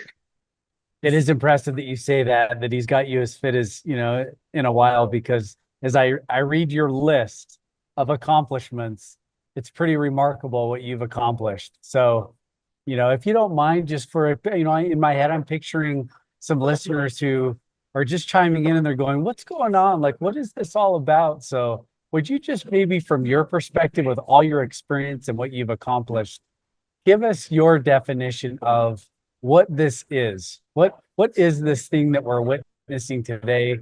Endurance cycling, but also, endurance virtual cycling. Yeah, I mean, I was introduced to virtual cycling in 2016. I've been doing it for a little bit now. I've done how many virtual miles? Probably about 150,000 virtual miles, somewhere around there. Yeah, I do all my training inside now because I've had quite a few injuries in my time. I always obviously tend to race outside, but do all my training for it inside. I've completed 4 solo race across Americas, and the last one of those I trained for solely indoors. That's amazing to me that you're doing the work inside, but then you get outside and the conditions are so variable, right? And again, for listeners listening in or watching in, what he just described, this race across America, RAM, as it's called, is this incredible race that is a very long distance. So as we kind of dive in and go through this, Hoppo, describe what is an endurance event? I mean, what's the shortest distance that you would consider endurance, and what's the longest?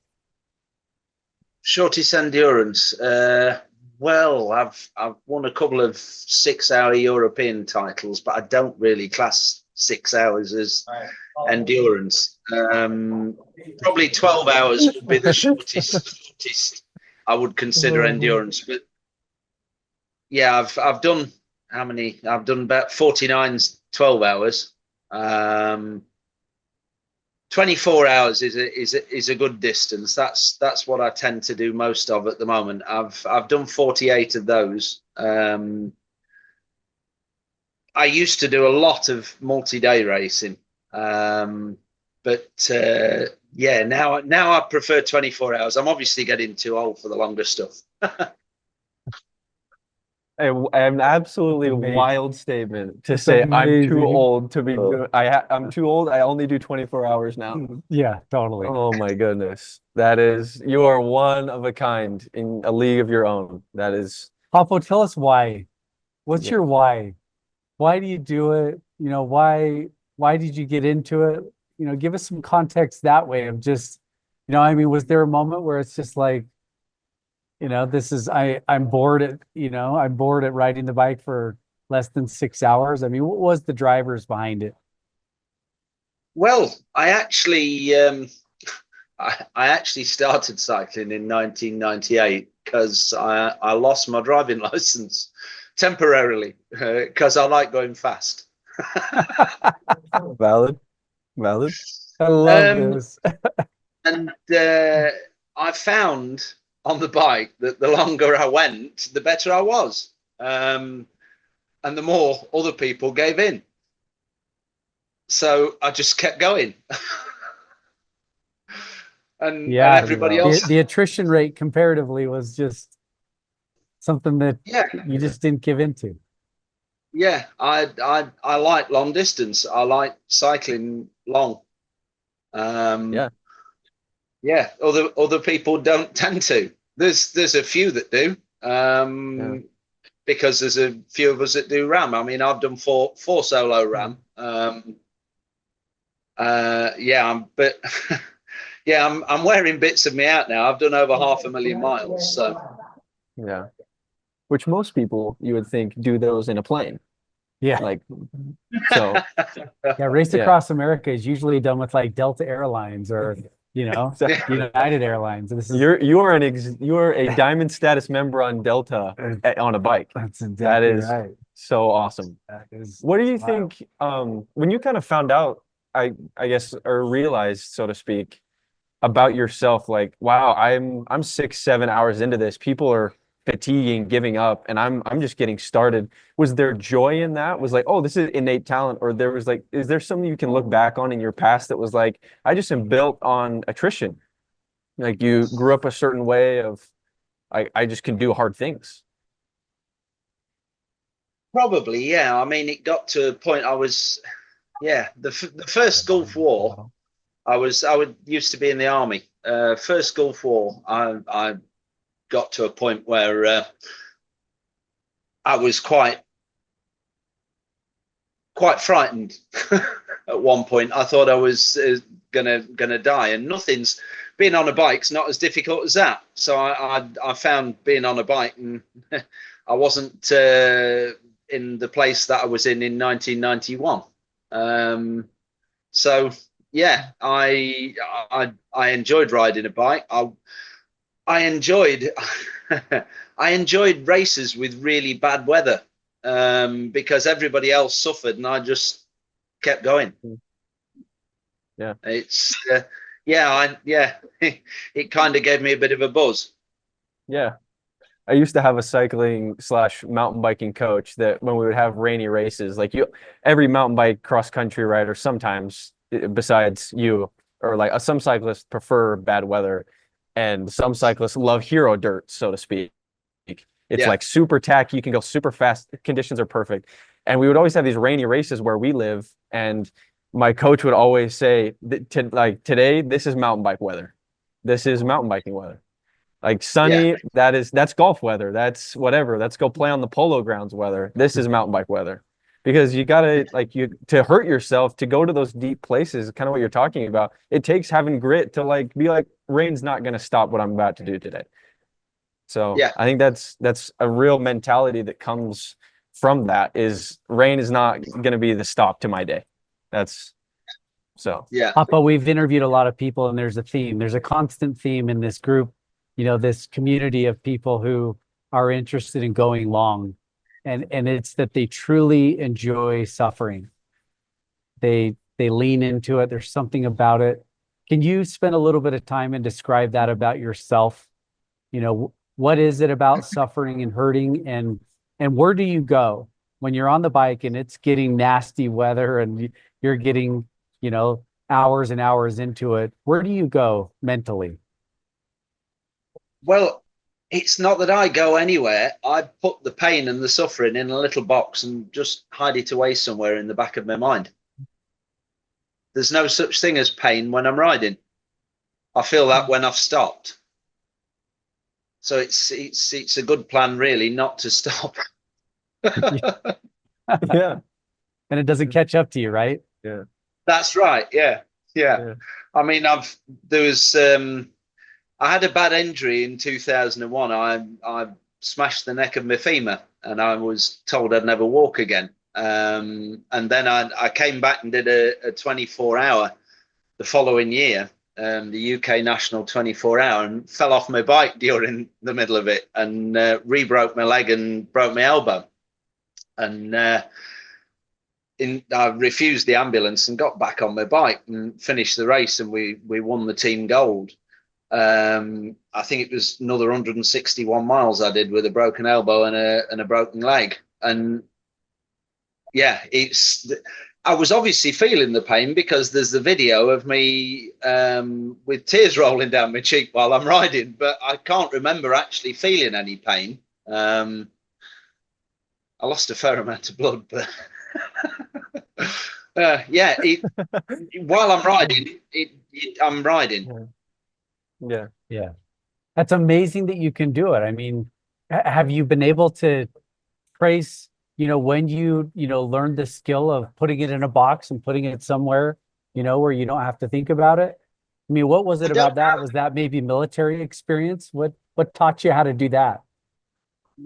Quite possibly military. I don't really know. It's just something I seem to be able to do. I can't answer that one. Yeah. It makes a lot of sense just knowing. I mean, you can look at your accomplishments, but just seeing your character in terms of your view on pain, especially you just put it behind you. Like you just keep going, don't stop. I think is so much more so much more a principle of the character of people that can suffer. Is they're like, pain is one thing, instead of like focusing on it and like battling it. Some people are like, I felt the pain in my legs and I just kept going. And other people are like, no, it's just not a thing. It's just not what I ride bikes for. Like, and so it's cool to see. It's cool to see that mentality, and it's proof of what you can do. We have a question here from Matt Chen in the chat. He says, and this, I would like to know this too, because I don't cycle as much as other people. How do you go from a 2 to 3 hour ride, like threshold, to a 24-hour race? Like, what does that training look like? Right. When I started cycling, I actually just started with my local club doing 10-mile time trials. And yeah, this is one of these things like, don't do what I say. don't do what I do what I say, because you shouldn't actually go straight from 10 miles to 12 hours. But a guy came in the club room after one of the 10 miles and he'd just broken the club's 12-hour record. And I said, oh, I fancy having a go at that. And he laughed at me, which was a really bad thing. Because, of course, about 2 months later, I went and did the 12-hour and I broke his record. So I did no preparation and went and did 255 miles in a 12-hour. And then was probably in pain for quite a bit afterwards. That's quite the jump. That's impressive, for sure. What was it? You described something there, Hoppo, where you said, and then he chuckled about my desire to do it, and he probably shouldn't have done that. So what was it about that? I mean, is there a chip on your shoulder? Do you live with a chip on your shoulder? No, I love doing. The reason probably that this started is I love doing things that people think that I can't do. Yeah. I love proving people wrong. Yeah. I think that to that degree, you do like have a chip on your shoulder that way of like, tell me no, I'm going to show you I can. Like that is 100%. Yeah. Does that feed you in the middle, Hoppo, when you're in the middle of it and you're getting maybe fatigued and you're a ways in? Do you start self-talking that way? Just, I'm going to keep going because people said I would quit, or they assume I'm going to quit, but I'm not going to give in to that. I mean, what kind of self-dialogue do you have while you're out there? I don't really. I do a lot of arithmetic calculations. I never have a voice in me that says stop. never had to battle a voice that says stop. I've never had that. I stop when I want to stop. I usually have a very good focus on what I want to achieve, and that's what I do. That's awesome. Yeah. And rare. I mean, I think there is a breed of person who their mind does say stop, or their mind does say, you know, there's pain here. I mean, they're I don't know. There's something there. There's a unique breed of people. You know, I'm thinking about the people you've interviewed. I mean, your community, Matthew's community of people who do this, it's unique for sure. You know, how would you describe you and that community? You know, someone will say, describe your people. Who's your tribe? Hoppo, like, describe your people. Well, I'm a little bit out of place, really, because all these people, Matthew, everybody else, they're all athletes. I have never, ever seen myself as an athlete, never, ever seen myself as a sportsman. When I was in the army, I didn't tend to do a lot of sport apart from the sport I had to do. And the fitness runs, the basic fitness tests, the CFT, the long runs, the log runs, everything like that. Whatever I had to do, I did. But I didn't tend to compete in any sports. I've never been an athlete. I was a couch potato. I drank a lot. I like the Naffy bar. I smoked 20 a day for 15 years. I've never ever considered myself an athlete. I'm just a stubborn old man. I think we just call that grit. I think that is just grit. That is, no matter the odds, even self-inflicted odds, I'm like, you're going to achieve. And I think that is, that's the definition of stubbornness, yes, but perseverance and grit, I think it's inspiring. It really is. It's really inspiring to look at your, you can look at your achievements and say, I want to do stuff like that. That's really cool. And then I think, honestly, Hoppo, your vulnerability to say, like, I'm not an athlete, and yet I still can do these things. It's not a thing of arrogance. I love this notion of it's never arrogance if you can back it up. Then it's just confidence. And that there's truly something confident about you in that sense of, like, I'm not an athlete. I'm relatable to you. I love, like, have a couple beers, have a couple smokes, and then I'm still just going to go out and get it because that's what I like to do. And I think it's relatable. I truly think that is a hero's, a hero's story arc, so to speak. No one really wants to hear about the guy that's been in top, like, peak performance his whole life and then achieve something cool. It is cool, but it's much more like the underdog story that is your life. I think it's really inspiring. Hoppo, earlier you described Matthew as inspiring you, or that he's got you in a place, you know, of fitness. I'm not necessarily sure how you would describe that, but who inspires you at this stage? Who do you look up to? Who do you respect for the craft that you've mastered in endurance cycling? Who's inspired you, or who do you look up to now? There's two. Obviously, I'm so impressed with what Matthew's doing. He did his first race in Sebring, Florida, and got 576 miles in 24 hours. That's absolutely amazing. I won that race myself 3 times. That's where I first qualified for my first race across America.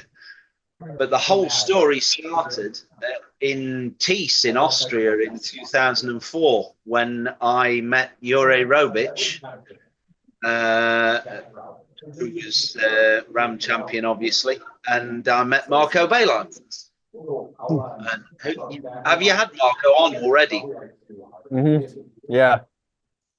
Yeah, him, Marco and Jure were my 2 inspirations. That I went to a 24-hour in 2004 in Thies, Austria, and I was in the group there, and I was watching them go round that 24-hour course. And when it got to night time, they were going round at 30 miles an hour with a toothbrush, cleaning the teeth, changing the clothes while moving at 30 miles an hour. And I thought, I'd never seen anything like that in my life. And so that's what I'm going to do. Yeah. So, and Words. I watched this and thought, right, that's where I'm going to go. And it went from there, and I improved so much watching them and following them. In 2006, I did, I think it was 835 kilometers, 522 miles in the third 24-hour that I did in Thies, Austria. That race only ran 3 times. I did all 3. But they raced all 3, and Christoph Strasser was at that one as well, in Thies. And there was about 6 Ram champions racing that race in 2006. Amazing race. And yeah, that sort of inspired me to do what I do. Now, there's not many of the old guard still going. I think there's only myself and Marco still going from that sort of era. But Matthew's made a great start, and I'm hoping that he can now take it on from here and fill the gap. Because I'm afraid at the end of July I'm hanging my wheels up. Yeah. And what a pair of wheels, truly. What a You have ridden those wheels off the bike for till the sure. wheels fall off, 100%. Yeah. Why July, Hoppo? What's why that finish line?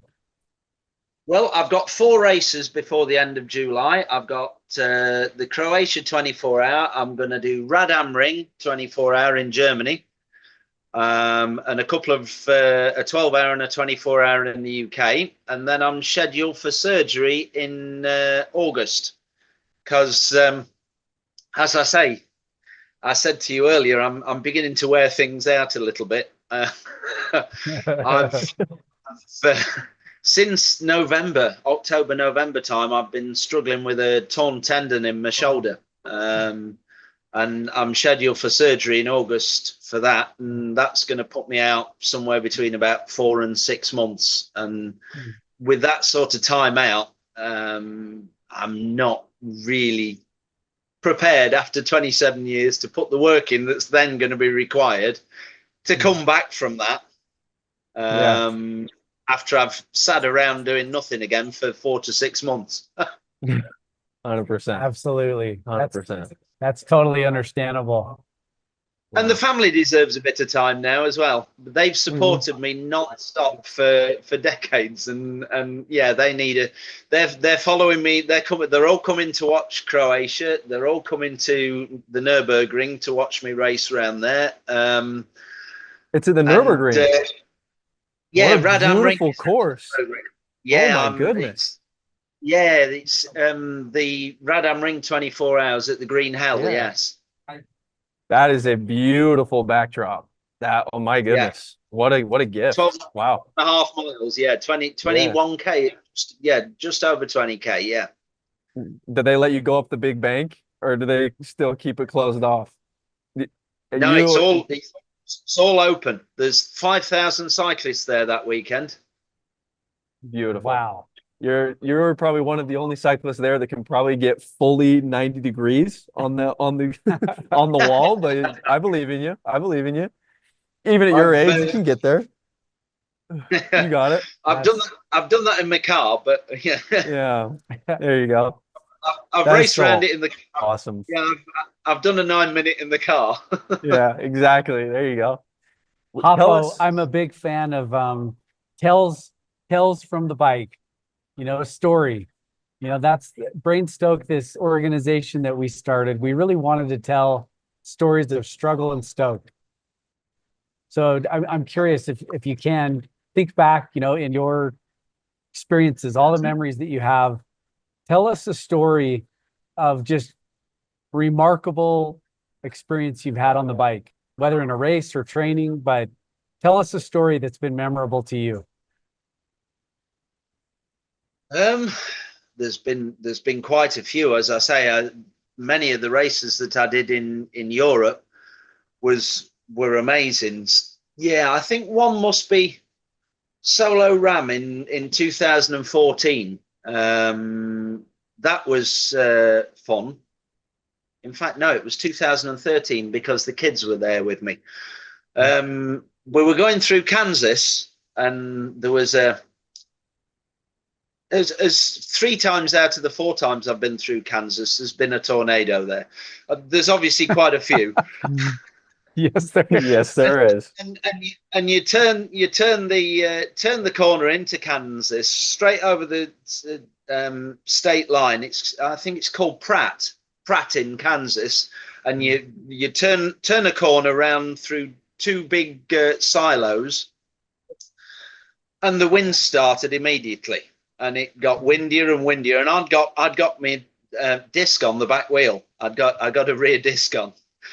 And so obviously it's flat, it's straight, and I was going faster and faster and faster and faster. And there's nothing struggling about this because I was doing 50 miles an hour on the flat. And I'm thinking there's something wrong here. Yeah. Suddenly the pedals are moving and your feet are off the pedals. Yeah, Jenny, my other half. I should have clipped my heels together and said, "Take me home." Yeah, yeah. Jenny, my other half, said she could see me sort of moving about on the road from side to side. And eventually, the fire service came and stopped us because and made us get in the bunker and took us off the road for an hour. But oh my apparently it was a tornado coming behind. That's one way to go faster, though. Like you're in the pain cave and you're like, "Hey, tornado's coming behind us. You're cooked if you don't go faster." Wave. Well, I didn't want to stop because I was doing 50 miles an hour. I was getting plenty of miles in. 100%. You're on pace for a PR. There you go. I was going for it. Yeah. Yeah. There you go. There's no PEDs in tornado. I don't think that's on the list. So crazy. I think you're fine. Oh, that's so awesome. Any moments of despair, a breakdown, something that happened out of your control, or you think this is something I can't solve? Despair. Yeah, one thing I couldn't solve when I was still in my most stubborn years, about 2003, I was doing a race series in the Lake District, and I've made a thing of 27 years. I've never ever had a DNF in 27 years. No DNFs. Wow. Yeah. No DNFs. I always finish. I've finished with broken legs. I've finished with I've finished in a complete mess, road rash, bleeding all over the place. I've always finished. In the Lake District, I did it was only a short race, very hilly because it was the Lake District. I think it was a 28 mile, a bit of a strange distance. It was a sporting course, and about 500 yards before the end of the race, my chain snapped. So I picked the bike up and ran the last 500 yards to get the finish. Because I didn't want to DNF. Till the wheels fall off. Yeah. Till the wheels fall off. Yeah, and the only other one that I can think of is in the Fens near Cambridge. That was a 25-mile time trial. A blinking ridiculous farmer came out, didn't look that there were cycles on the road racing.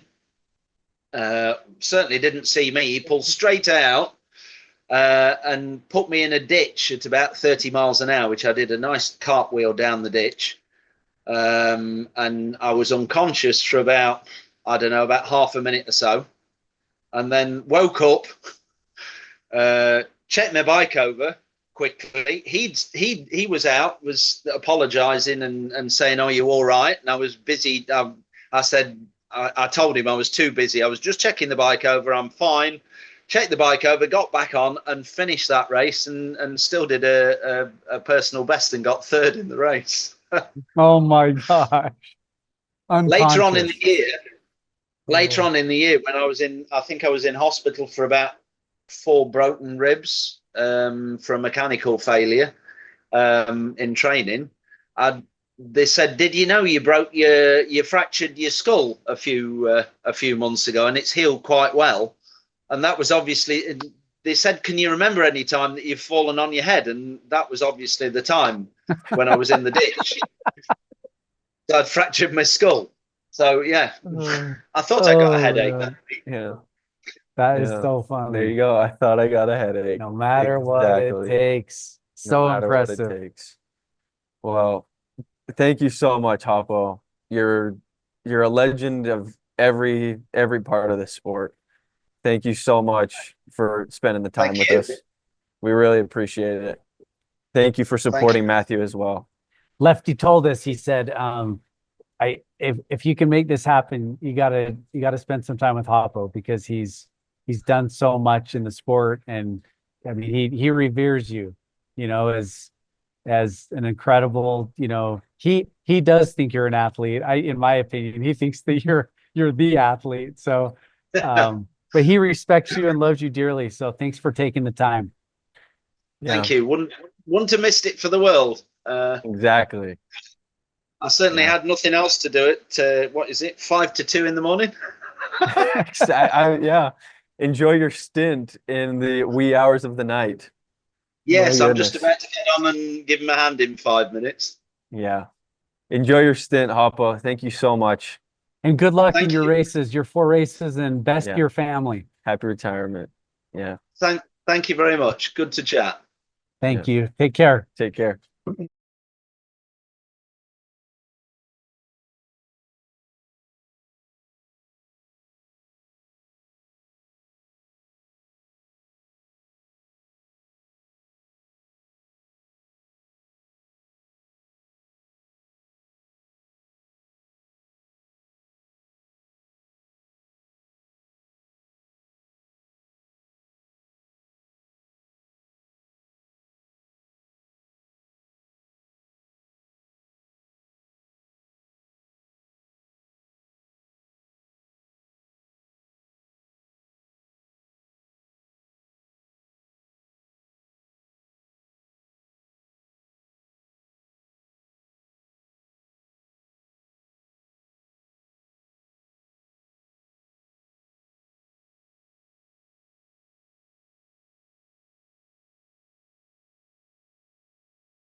yeah,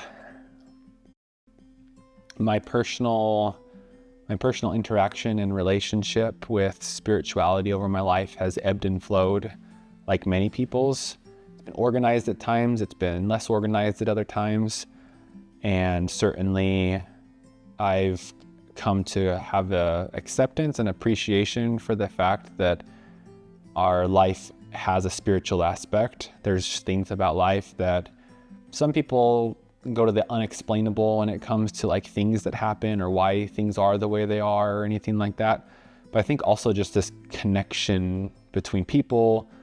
I also am half Navajo, and while I'm not traditional in the sense of a Navajo person, I also really appreciate like our connection to the earth and just this fiber. We're all part of this fabric. We're connected here, whether you accept that or not. You know, I really like a lot of Buddhist type teachings and things, and I came across this podcast called Secular Buddhism a while ago, which talks about Buddhism from this secular, non-religious, non-worship mindset. And one of the things that I really liked was his idea that he was sharing on interconnectedness, and the idea that like, take this chair or these clothes, for example, they're your clothes and they're your chair. How many people and hands and things and ideas have gone into making these things become, right? Like the fabric that exists, the stitching that happened, the way we make the fabric nowadays, the material inside, the wood that holds the legs up, like that holds the chair up on its legs. All of these things are connected as things, but then also by all these people and everything. It's just really beautiful.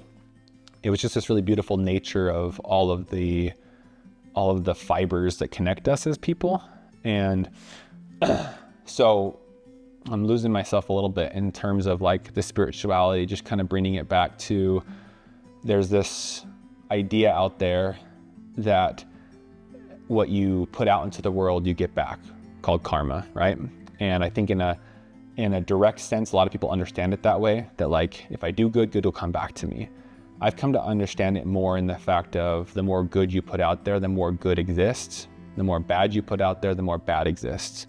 What you get back is sadly pretty random.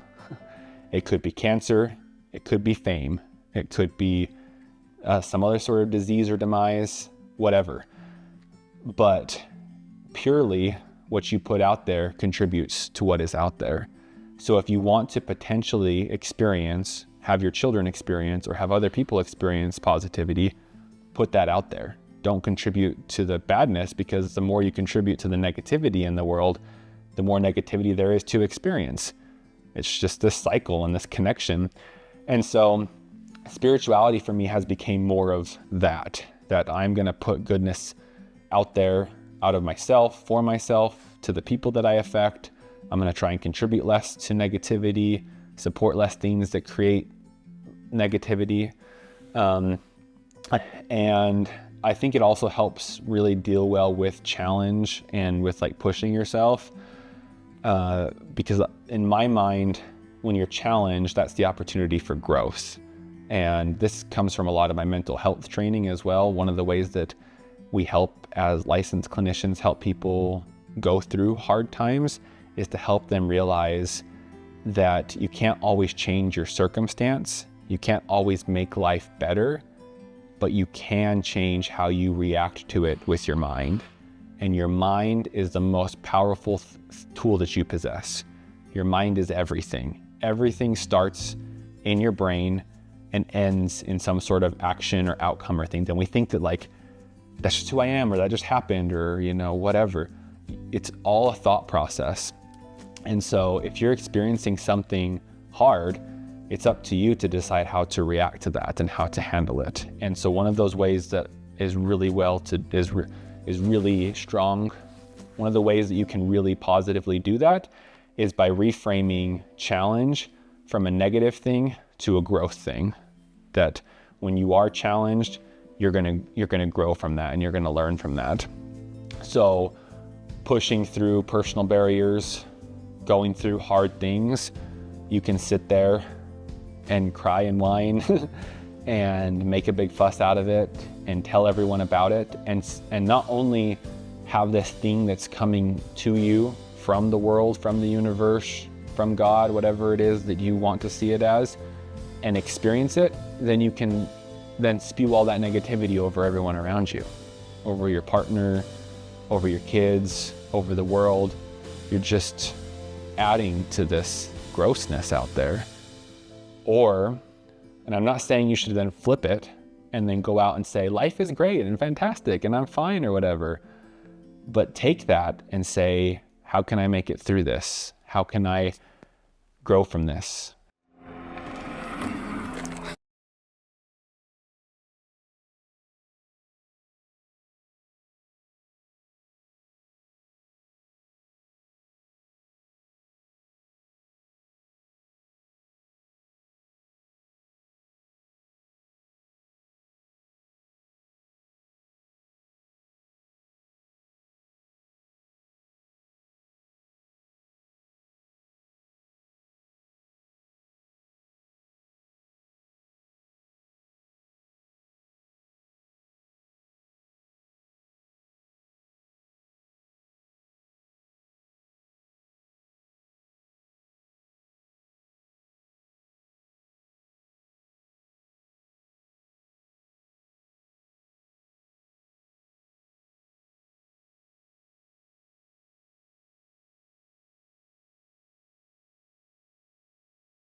Like the cool blue light. Like the cool blue light. Like the cool blue light.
And just talk normal. Okay. What do I do? What do I do with my hands? You can use your hands. You're super creative. No, that's to communicate. That's who I'm married to. Someone who just uses every part of her body to communicate. I know. that's Talladega Nights. If you know Matthew, he has a reference for every movie. We laugh so We hard. We've interviewed him a few times, and he's so funny. we started talking on text the other day, and they started quoting "Oh Brother, Where Art Thou," and it was for the next hour. Him and my other son are going back and forth about another gopher, Everett, and all these. All the movie reference. Just fell, is it? All right, how's our camera? What's that? I just don't want it to keep falling on you. Yeah.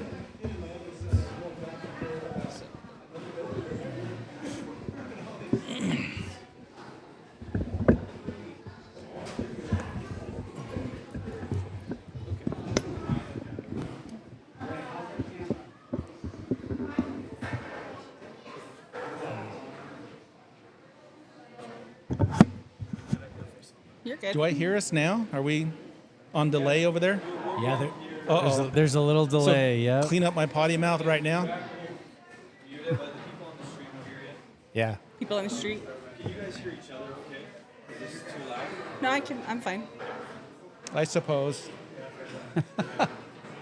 It's funny to have all the background sound, but when he actually cuts it, he'll be able to take all the Why background didn't you put that screen in front?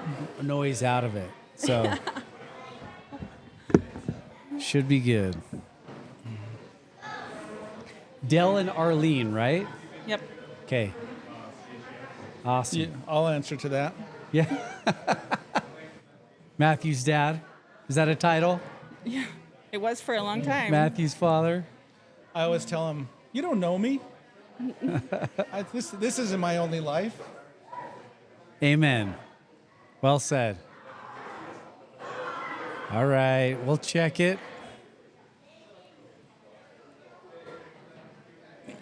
Oh my gosh. I said we were going to be on a podcast. He's like, I said, yeah, remember the time Dad volunteered me for prayer in church? There you go. All coming back to you. Karma. Good to go? All right, we are live here at Envy headquarters. Matthew Lefthand is killing it. We have now unofficially taken the 12-hour record, and it's cool because I'm sitting here with Mom and Dad. Hi. Good to have both of you here. The Johnsons are with us, Matthew's parents, and I'm just excited to spend a few minutes with both of you. It's a special day. Dad, Yes. go ahead. Something to say? 10 minutes. That's what you promised. He's given us a 10-minute countdown starting now. Ready, go. ArLene, I'm going to start with you, if that's okay. Sure. This is a special day. You're in some attire. If you don't mind, tell us about the attire and why this is such a special day for what the Lefthands are doing and what the Johnsons are doing. It feels like it's a day of, in some ways, suffering and some hopefully healing going as well. So, Well, in December, I was showering and found a lump. Went to the doctor. Anyway, January 10th, I was diagnosed with stage 3 carcinoma. Ductal carcinoma. Ductal carcinoma. And so here we are. how's it going? It's actually going much better than anticipated. I thought I was going to be super, super sick so far. There were a lot of horror stories. Nausea, pain. Yeah. All those symptoms, diarrhea, vomiting. She has not suffered terrible Yes. at most of those. So Very blessed. Yeah. I hear other people's stories and I'm like, I'm just going to keep my mouth shut because it could change. I still have a long Sure. route. I have one more round of chemo in this session, and then I have 12 weeks of every once a week. Yeah. And then after that, I have a total mastectomy and reconstructive and then radiation. So I still have a long road, but right now I'm feeling extremely blessed. That's that awesome. It's been going so well. it's a I've good just day. been She's exhausted some days that she doesn't want to move Yeah. around or do anything. Yeah, some days I spend time in the recliner, a lot of time. We have her treatments set up on Thursday. She watches grandkids Monday, Tuesday, Wednesday. So she has a treatment Thursday and gets to recover and hopefully can watch kids the next week. But it hasn't always happened. Yeah. How's that been as the spouse in the process? Because you're a healthcare professional. I mean, you're a nurse, and so you know how these go. And so how's that been as the spouse and being in healthcare? It's interesting. You know, I don't know. You know, I'm taking it one day at a time. I have a positive outlook. Things are going to be okay, and I try not to dwell on the negative. So, It's a great attitude, positivity. yeah, And it rubs off on me and everyone because I Yeah. could be very down, but not with him around. He doesn't allow it. It's sweet of you. Yeah. Well, when we were planning with Matthew for this world record attempt, there's a lot of big stuff going on today. There's history being made, and did you know I did a geocache event out here? I did. I want to ask you about it. There's some history being made today, which I think is cool. But as we planned, it was Matthew said to us, I'm going to be emotional now, but I love Matthew. He's such a great guy, and I love Bailey. I've worked with both of them, and I love cycling, and I love what he's doing. But today, we felt like it was as much about Mom and what you're battling, and that was really important for him, that it was not just about a cycling record, that it was also some way to honor Mom. So I'm just curious if both of you would just maybe spend the last remainder of our 10 minutes together. Just describe a little bit, if you don't mind, about who Matthew is, what his character is, why he's chasing, this record in your opinion, what his motives are, and maybe just share a little bit about Matthew. He is a very selfless person to start with. He's always putting others first, and he's great. And why he's chasing this record, I have no idea. But I don't think he's chasing it. He's already accomplished it at home and found out, oh, I can actually do this on record. But he's always been type A. He's always overdone everything that he's got into. Always. Yeah, he's a swimmer in high school. Had to be number one, had to go to state. All his classes, I never had to be on him about grades ever. Self-driven. If he got an A-, it was the end of the world. Yeah. Oh my gosh, he was just, Mom, I got an A-, and she won't let me fix it. And I'm like, well, he got one A- in high school. He graduated with a 3.9989 or something grade point average, and he was just mortified that it wasn't 4.0. But he went clear through grad school with 4.0. So made up for it, I guess. Yeah, I love communicating and spending time with him. His intellect and his spirit is so strong. There's something special, that Yes. I've just loved spending time with It him. was probably his parenting. Yeah. Yeah, we were so awesome. There's a richness for sure that comes from both. He's described that to us. He really has.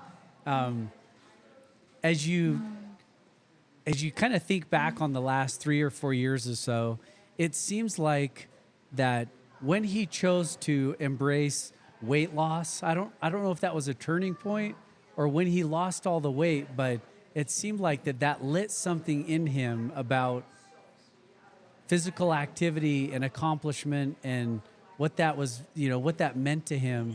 Did you both see something in that moment as well? Again, he's type A. He's going to overdo everything.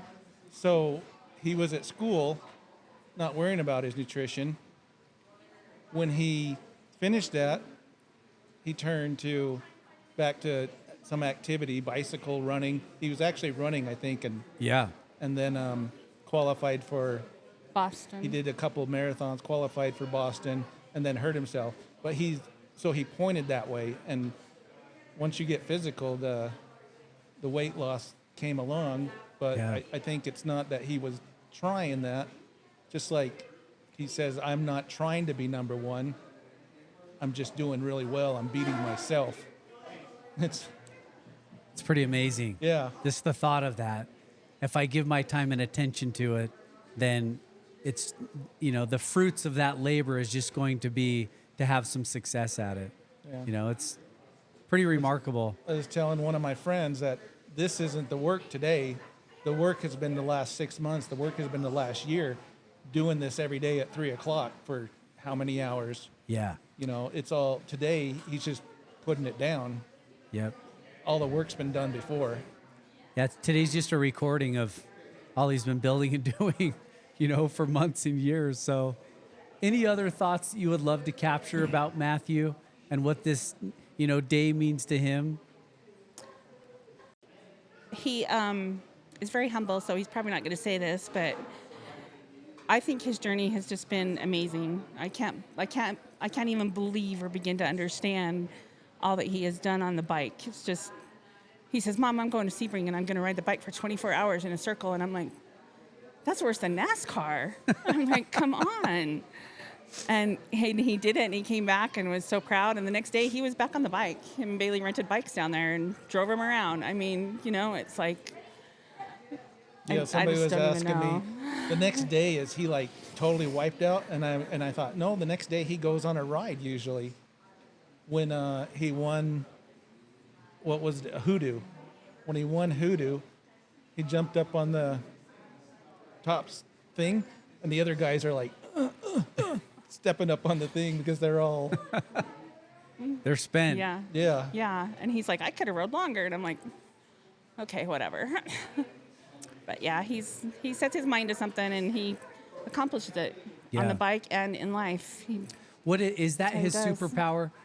I mean, what would you say Matthew's superpower is? You know, in my head, at times I'm like, it's got to be the 10 bagels that he eats. You know, Oh my gosh, it's his got to be food. his appetite. But what His would food you? is crazy. Yeah, what would you consider his superpower? I would think his superpower. Well, my favorite superpower of his is listening. He's excellent. I mean, of course, being what he is in life, a therapist. He's a Fraser Crane, you know, listener. Yeah. But I don't know. I think his superpower is attaining goals. His brother's racing him right now. Yeah, I think his superpower is attaining goals because I set goals and I don't always attain them. But he doesn't set a goal unless he knows it's attainable and he's going to do it. So Just his tenacity at what he sets his mind to. Like I said, he's type A. Nathan, my other son, was telling this guy, whenever Matthew, texts the group and says, I'm going to go do this, Nathan says in the back of his mind, oh yeah, he'll do it. Once he sets his mind to doing something, like I said, once he focuses on an activity, school, marriage, family, kids, his lawn. This week he's been landscaping. along with riding a bike. Along with riding, setting all this up. Bailey's Yeah. been crazy, and they're landscaping right now. Yeah. They gotta. But once he sets his mind to something, he goes and does it. And Yeah. like I said, the tenacity, just the focus he has on that, and to be living a father, a therapist, a writer, And healthy. brother, a son, Yeah. fitting all that in is just amazing. That's a superpower to me. It is amazing. His ability to balance those things. And he always speaks of that. When I talk to him, we'll be talking about cycling and he'll bring up family. I mean, it's interesting that, he's thinking through that all the time, that I want to be all in and do it well, but not at the expense of. And that's a really fascinating thing, because most cyclists, you started off with him describing him as selfless. And yet you would think this is a very selfish endeavor, but he tends to find a way, to just make it all work. He gets up at 3:00 in the morning while we're sleeping and rides his bike 200 miles. Yeah, he gets up at 3. Yeah. And then when the family gets up, he cooks them breakfast. Yeah. And they all eat together. Then he goes off to work. So yeah, he's got to juggle all these lives. Yep. Yeah, it's Yeah. remarkable. I've always been so impressed with that. I've also witnessed from the outside he and Bailey's partnership in all of it. They're quite the team. Yeah, comment a little bit just in closing about that. Just the power of two, because I've actually worked with Bailey. I know how smart she is. She's very talented professionally. She's very talented. Yeah. And they're freaking awesome parents. I mean, if you see their 2 boys, it's just, I don't picture them as 2. I picture them as 1. It's just, they're very together, very melded, very, I don't know what I'm trying to say. They just are a great couple. I don't know how else to put Synchronized? it. Synchronized, yeah. They have it together. I mean, I know it's not perfect. No marriage is. We've been married 34 years almost, and yeah, it's not perfect, but yeah, I don't know how to describe them besides a power couple. That's what I think of when I think of them. Yeah. I mean, professionally, individually, together, they're just. I was on a great. bike ride one time for hours with him, and we were having a conversation, and he described a dynamic marriage like no one I've ever heard. And I listen to a lot of therapists. I'm married to one. I read therapists. Like, it was amazing how he articulated not just what a good marriage is, but how he and Bailey have built theirs. And it actually blew away several guys who were in the ride with us that day. And they've been married a lot longer than Matthew has. And they caught on to his wisdom about how he and Bailey have navigated their relationship. And it was pretty cool walking away from the ride that day, what we learned about a good relationship while we were on the bike, and none of our wives were with us. Yep. It's just cool. I mean, he's That could have been your podcast for the. Yeah, right? He should have plugged it in real quick. Yeah, exactly. That would have been awesome to capture it. But But the Yeah. guys that day did. They walked away from a ride having learned how to be a better spouse and how to communicate better. It's just a cool dynamic. You don't necessarily get to that kind of wisdom when you're on a group ride with a bunch of guys. And yet when Matthew's there, you get this rich experience of not just an incredible cyclist, but he's thinking all the time, even when he's on the bike, about these broader life topics and trying to be and do them well. So anyway. Yeah, He's still on it. His little brother is trying to keep Yeah. up with him, Right and Matthew's now, going to kick his Matthew's butt. riding, and his brother's trying to keep up with him. I love it. Well, the Johnsons, we love you. Well, We thank truly you. do. You may not think, guys are well, awesome. how can I say that? But I've spent enough time with Matthew and Bailey and know how much they credit you and love you. So thank you. And thank you for battling what you're doing. Yep. I'm keeping it up. So feeling very blessed to be able to do it as well as I am. So It's awesome. And with support. Those who are listening live, you can actually donate to the cause. Share with us a little bit about how they could find how to donate to what you're doing. On Matthew's live stream right now, there's 2 arrows. One is a GoFundMe for me, and the other one is for the National Breast Cancer Foundation. So they can donate to either one right now through that. Or I think they can come down here, and I know they can come down here, and there's shirts and stuff that all the proceeds will go to my medical. So That's awesome. yes, it's very Thanks grateful. again. For those listening, hit the arrow and donate. Worthy cause for sure. Thanks again. We went Thank longer you. than 10 minutes, but I'm so grateful That's that we okay. did. No, I'll send you my bill. I love it. You've had your daily dose.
fancy stereophonic sound for the home is recorded on 2 separate tracks, each one giving special emphasis to certain sections of the orchestra, as heard from those positions.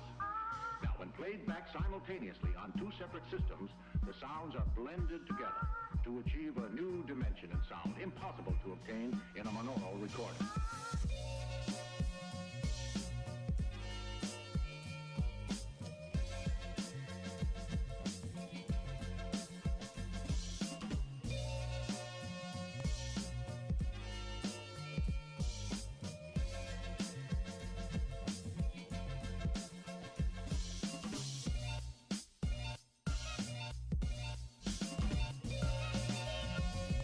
I think purpose doesn't come from any singular place. I think purpose comes from family, from accomplishment, from passions, from people around you, from your community. I think purpose doesn't come from any singular place. I think purpose comes from, give me purpose now, family, from accomplishment, from passions, from people.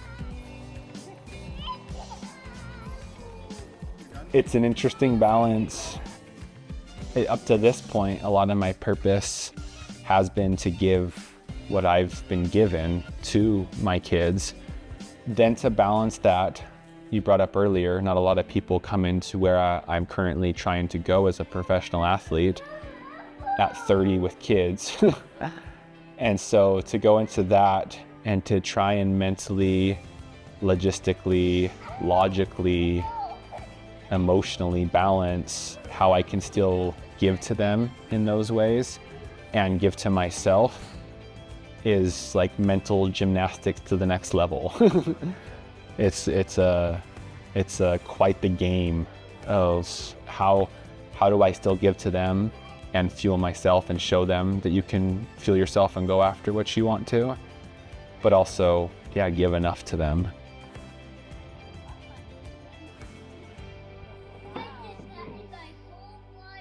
My wife and I have had this conversation about like, hey, this has gotten to a point where it could really go somewhere in terms of like big accomplishments and like doing really cool things.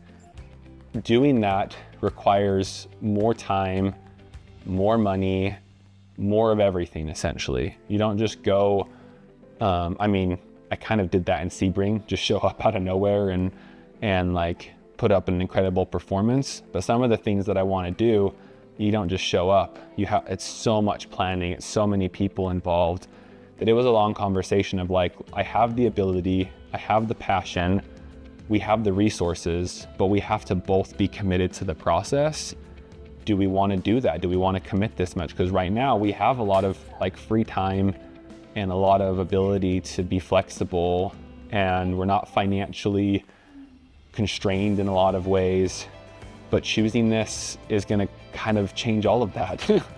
And is this worth doing? And it was really important to me that she didn't just tell me yes because I wanted to do it, but that we came to this agreement that this is something we both want to chase and both go after and is meaningful enough to both of us, because I knew it meant that I was going to have to be more focused on some of the cycling stuff, which was going to take away and I needed her help on a lot of it, the cycling stuff too. So it's a new realm that we're learning to balance and learning to figure out. And we kind of have this investment strategy where we both still have to work. We both still have a lot of stuff to maintain between our house and just general living and everything. But we're gonna like try and invest into this for the next little while and then see if it pays off or see if it was just a fun adventure. But we're in it together, which is great. Support is everything, I think, you know?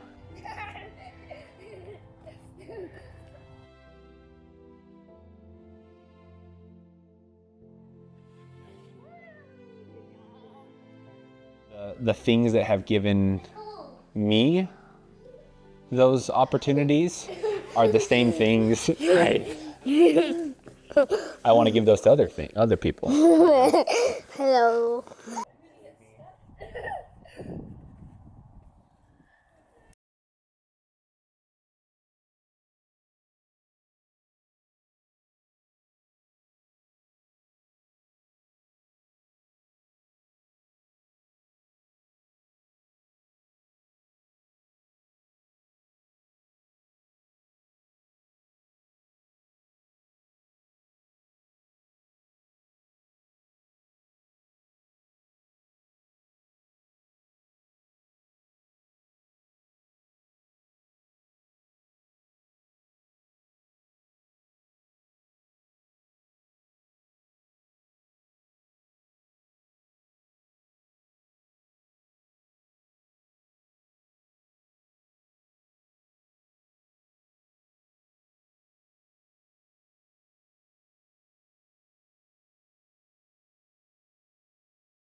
Awesome. Awesome. We are live back in the interview space. First, we want to thank all the awesome donations from people donating to our causes for breast cancer awareness today. First, we want to thank Stuart Mush. Thank you for the $120. That's big. Thank you, Stuart, so much. Thank you also, Miles Nikolic, for $100. And thank you, Adrian Wright, as well, for $50. That means so much. Thank you guys for supporting our causes today. And yeah, we're super excited to introduce a man that we've just barely met. And yet I feel like we're connected souls in a way. This is Nathan Guerra, if I'm saying that correctly. Yeah, Guerra, you got it. as in Guerra. Nathan War, which is awesome. Hey, you know you're Spanish. Nice. My fiance is from Spain. I try. I'm a little gringo. He's got you. I'll figure it out. But yeah, we have Nathan Guerra with us today, a legend in the virtual cycling space, the voice of Zwift. Tell us a little bit more about yourself, Nathan. Thank you for being here. Yeah, of course. And a lot of guys and gals from the live stream will probably know who I am. But for those who are coming in from your crowd, as well as those who've been following Matthew Lefthand, probably from in real life, might be like, wait, who's this guy? Why is he even a part of all this? Early on in the Zwift sphere, the reason I've got the voice of Zwift, moniker on me is because in around 2015, 2016, I started live streaming, kind of like what you guys are doing in a way, but broadcasting esports races a whole bunch. And what's interesting and what I thought was really cool actually was that first year, the main thing we did, we would do these races and stuff, but the main thing we did in partnership with Zwift was charity rides. That was the big push we always had because there wasn't really official events. We were kind of just like throwing them together on our own. And so the race events were totally a community thing. They were not a Zwift thing, but the charity rides definitely were. And we would have these 12-hour, 24-hour like WBR rides, World Bicycle Relief, trying to get a bunch of Buffalo bikes or, all different kinds of charities over the years. The main one that sticks out is the 24-hour for sure, because you guys are on the 20-hour ride right now.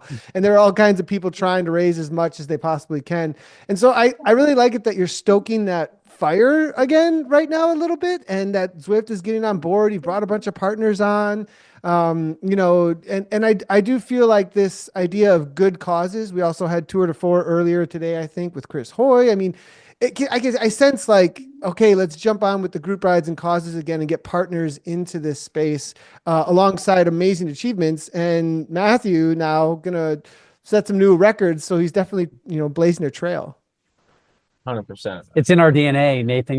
When we started Brainstoke, we often talk about on podcasts the 5 S's, right? And the 5 S's are really our way to shine a light on helping people understand that the brain is the sexiest body part there is.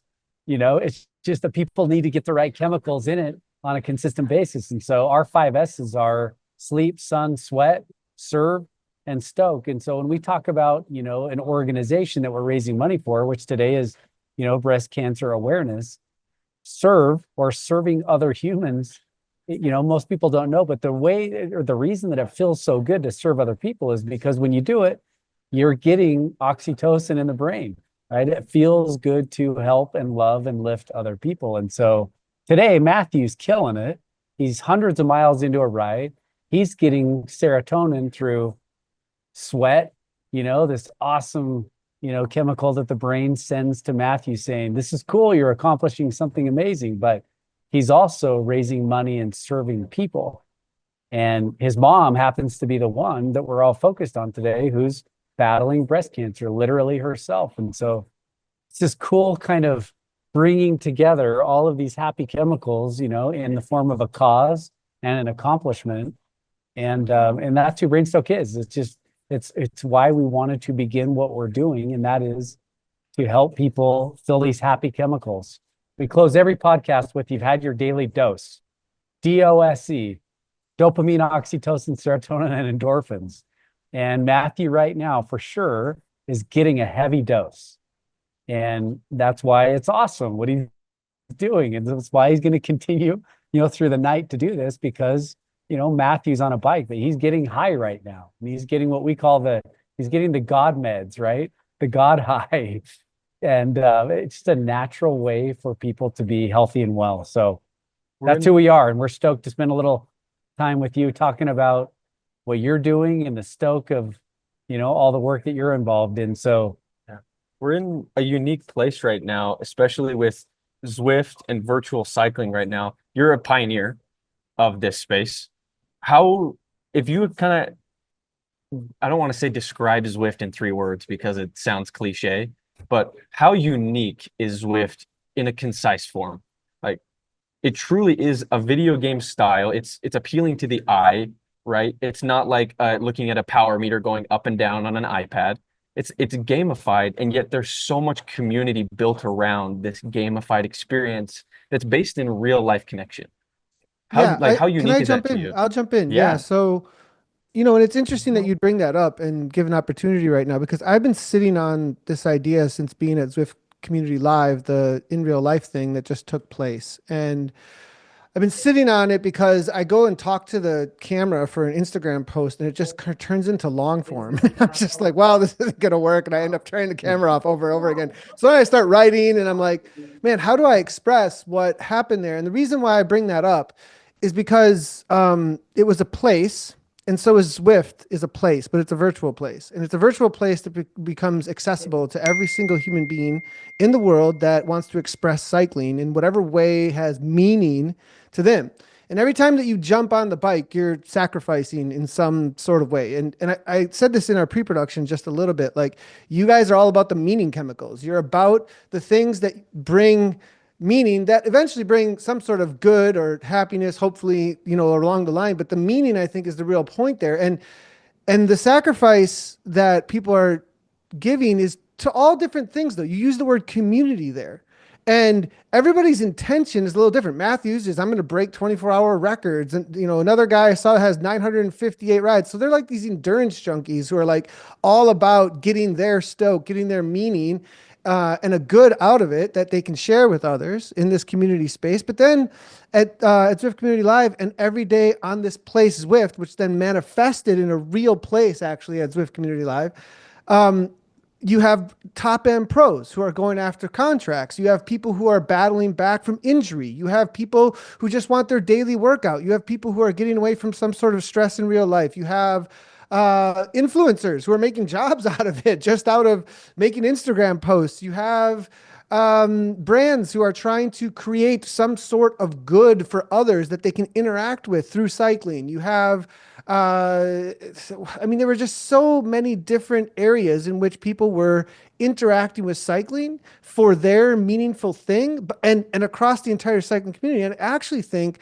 that the virtual platform that Zwift, as far as a product goes in the market space, is the only one who can pull this off. Because there's a reality that you get invited to an event to go to a place, and it's for a race, and maybe the race also has a little industry thing, but you're being sold something at the venue area, right? And then, which is fine, I have no problem with that, but it's like, here's 2 objectives, right? And like, you only get so many objectives, only so many sacrifices that everything you get called to or invited to. You go to Interbike or you go to Sea Otter and you hit a few of those, but in Zwift brought cycling online, and it brought the entire world as a community with all of its different interests, all of its different meaning aims, and brought them all into a common space. And what was crazy is that when I got to ZCL, I asked everybody there at Zwift Community Live, have you ever experienced something like this? And everyone I asked, people who have been around the industry for a really long time, people who had been racing, like Chris Hoy, he said no. Dave Toll, it was person after person I was making sure to ask people who would really know. They're integral. They've made their life work out of cycling. And I was like, have you guys ever seen something like or felt this? But here's the funny thing. I think someone who came in from the outside and wasn't actually a part of the language, a part of the, but like, what are you talking about? Then like, I'm not feeling anything, like, because it's a common culture that we've created in this online space that all of a sudden had this manifested expression in real life. And it was like, whoa, what the heck just happened? Like, eye-opening. And so I just thought that was really cool. Like, the only places that I've ever experienced that common language that turns into something bigger meaningfully is like religious communities, I think, are ones that actually are able to get that common goal at such a higher aim, sacrifice thing over and over again. And then all of a sudden they manifest it in like a common gathering. It's similar to like, Coachella is happening right now and people have a common, like they have a common artist that they all sing the same language and get the same feeling. And then they get the same place and they go, oh, they have that moment, kind of a thing. And, For sure. and so I think Zwift here, in one way that you guys are doing it with Lefthand, Matthew Lefthand is, these endurance efforts breaking a common record, a record that everybody knows about, that can span the whole of the world and can be recognized in cycling. It's kind of an aspiration moment too, that we can like look up to and aim for together. And so that's, and if we can raise some money while doing that, freaking awesome, man. 100%. It's Totally. actually, it's super cool in preparation for this event. I love media. And so me and Matthew had talked about shooting a documentary, a small docu-series about just him. Like he is in a lot of ways, like we talk about it at Brainstick, he's psycho. Like he is like, there is something up there that I like in my own head, in his own head, in our own thoughts. Like we want to figure out what that is. Because talking to like Hoppo just earlier, like there is something in these guys that says after 18 hours on the bike, I'm vibing. I'm in my zone. And it's an amazing thing because it's not like a 1 in a million. It's a 1 in a trillion type of thing. Like it truly is these unique people. And so I sat down with him, and one of the things I love that he shared was, I'm going to do all these records, and that is cool, but I hope they get broken, because it means like, and his thought was like, I hope I inspire people. And I was like, how beautiful of a community where someone can watch Matthew do it in real time and then be like, tomorrow the journey starts to beat him. I watched him do it, and I believe that like I can do it. And obviously like the 100, 200, 300 mile will be broken fairly soon. There are very talented riders out there, but his new record is going to be hard. Like that is, but it just given the statistic, it will be broken in some time. For And sure. so that's so cool that someone's journey to beat that starts like tomorrow when this all ends. Yeah. It's beautiful. It's a beautiful thing. Nathan, what are you seeing? I mean, you kind of know what Matthew's doing. You've seen what others have done. What do you think the results are from an effort like this?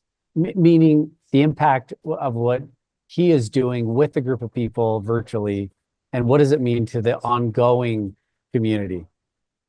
Yeah, so a lot of times what we see is a trend that'll happen when somebody goes and publicly says, look, here's the marker. And then if it gets officially recognized, right? So we had the Everstein challenges that just popped off for a while.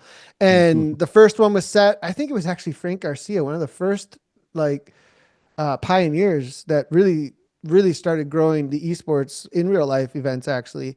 I think he was one of the Eversters and then next thing you know, boom, another one. And so I think what's going to happen here is that this is going to get a little bit of attention, and people are like, look, there's a little pride. There's a little like, wait a second, I want to give this a go. But, I saw VC's post on Instagram earlier, and I mean, he was talking Matthew up a lot. Like he was really like, hey, this guy is the real deal and watch out.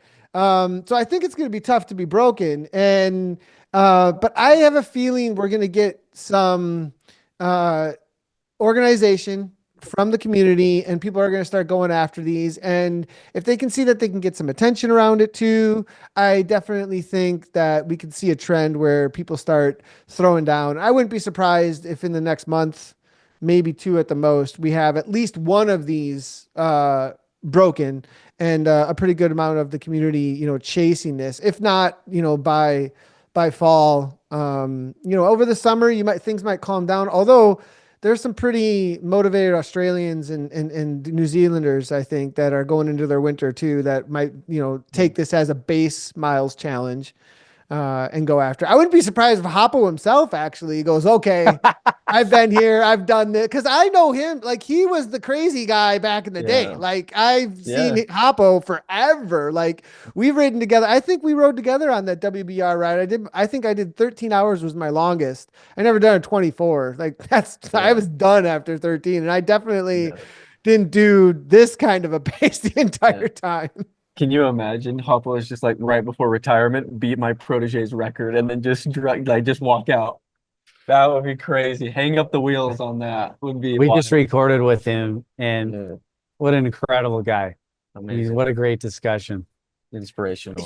I don't understand it. Like he completely blows me away because you can tell he gets into his zone. And I mean, he used to do his own live streams and his own like setups and everything. And you could just tell he was completely off in another world. Like, it was just total focus. And with him, I, um, I have just so much respect that, and because there wasn't this, praying in the streets, I would call it. It was there. That wasn't going on. Hey, look at me kind of a thing. It literally was just for the aim that he had to have that accomplishment done 100%. And a lot of respect for that. And I know Matthew was talking a lot about looking up to him, and I totally understand why, because he is kind of the original OG when it comes to these mega endurance virtual accomplishments, for sure. Yeah, perennial as well. Like, it's one thing to be like, oh, he did a bunch of amazing races that have stood for 20 years. It's like, no, he does this stuff like last week. So it's There's actually a list on Zwift Power where you can see everyone who's in like the top 20 of the most kilometers on Zwift, and he's, I think, 6th or 7th still, like, overall, and like that's with guys who some are just really consistent, whereas Hoppo, I think, just does all of his in like big goes, so 100%. Pretty wild. Ever thought? Yeah, I want to go back. I'm curious, you talked about quite this experience, at the Zwift live event. Is that the one you're referencing? Was that in Mallorca? That was, I was in Mallorca, and it was the first go at Zwift kind of doing what you could call a Zwift Zwift conference, or I actually remember as far back as 2018-19, Eric Min kind of referencing an Interbike-like experience. I think also then I met a few Zwift employees who had come over from Blizzard, and they had been involved in BlizzCon type stuff. So the gatherings that Blizzard would do around their video games. And I think those two worlds kind of met a little bit with a little bit of like, what are we going to do for our community connection? Let's focus back in on the community. And I think all that like synergized into this idea of, well, let's create this experience. And what was pretty cool about that as well was the bike was a leveler. And I think that is something that you can experience right now. Also, to come back to what Matthew's up to, is that you can jump in with him right now. If you can hold at least 3 watts per kilogram, maybe it's not the best leveler if you're trying to set a world record, but at the ZCL event, they had all different levels where, it wasn't like, here's the pros and they're just going to go do their thing and not be involved at all with other people. And even if they did go do their thing, everybody came back together and was like, it was a total leveler of like, the world was flat. There wasn't this like, we're the elites, you're not. Everybody's reason for being a part of cycling was totally alive. Because everybody, I think too, to come back to the virtual world and what it does with that expression is, everyone who is there has a major stake in some sort of way in the virtual platform, in the virtual space. So then when it showed up in the real space, it wasn't like anyone felt like they were not a part of it or a part, it kind of still brought us all together. Whereas I don't know if you know what I mean by, you can be at some events and you have the ins and the outs, you have the, like, here's the behind the green room area, Yep. and then here's the not and the pros and the ins and the out and all, and that just didn't exist. It was just, we're the Zwift family, and like, we all do our cycling a little differently, and everybody had their own kind of rides. We all come back together, have dinner together, and celebrate. Yeah. That is unique. It's so rare. I mean, you don't see that, at other events. I mean, most of their other live events, you're literally breaking it up in time categories and saying this wave is off here and this wave here. And, so there's inclusion that is pretty remarkable. It's pretty fascinating when you kind of think what Zwift really is. I have to admit, even when I log in at times, I'm thinking, am I really riding alongside these people in the chat who are all over the world? You know, I mean, it's bizarre at times, and yet it's pretty rad. I mean, it's pretty cool that, you know, whoever in Australia or in Japan is getting they're getting their, you know, their workout on, they're getting their sweat on, you know, for their own reasons. So I yeah. gotta shout out the Joyride crew and the Bikelicious crew, because I think a dinner conversation I had with them really accentuates, really highlights this, because I am a part of an elite cycling like space, right? Like my wife is the winner of the last Zwift games, you know, she's like doing esports like full time, you know, I mean, silver medalist at world championships, all that kind of stuff, right? And I commentate on this stuff all the time, but I sat down with the Bikelicious crew who do 1 watt per kilogram rides to involve everyone and to make sure everyone's having fun and everyone's still involved. And we had the best time ever. We laughed all night. I mean, for like an hour, we sat there laughing and telling relatable stories to each other about the bike and the accomplishments through the bike and the quirky community stuff that goes on with leaders. And I mean, and it was all so relatable. And it was all so just, yeah, that's the word, just relatable. We could connect very clearly about it, about how we had, again, that common sacrifice toward getting people on the bike and getting people healthy and getting their activities and getting their, what you would say is your, what's the 4 you guys? What's your stoke? What are your stokers? You got 4 of them, Yeah, right? the 5 Sleep, S's. sleep, sun, sweat, Oh, serve, 5 S's. My bad.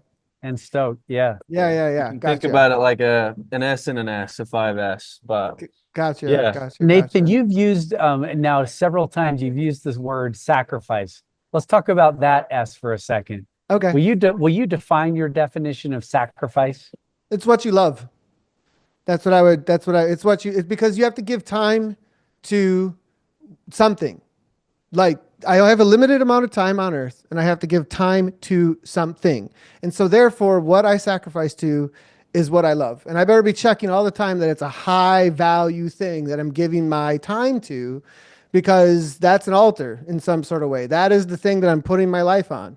You know, and so at the end of the day, does it have a good return on it when I'm putting out there into the world? And if it has high value, it will hopefully have a really good return on it. You know, and you know, a lot of times we get distracted with like low value sacrifice. Sometimes it doesn't have a long view. That's pretty, you know what I mean? And so I think there's a pretty good medium probably with the bike. You know, if we don't go too overboard sometimes on that one, but. That's the way that I define it. You know, there's a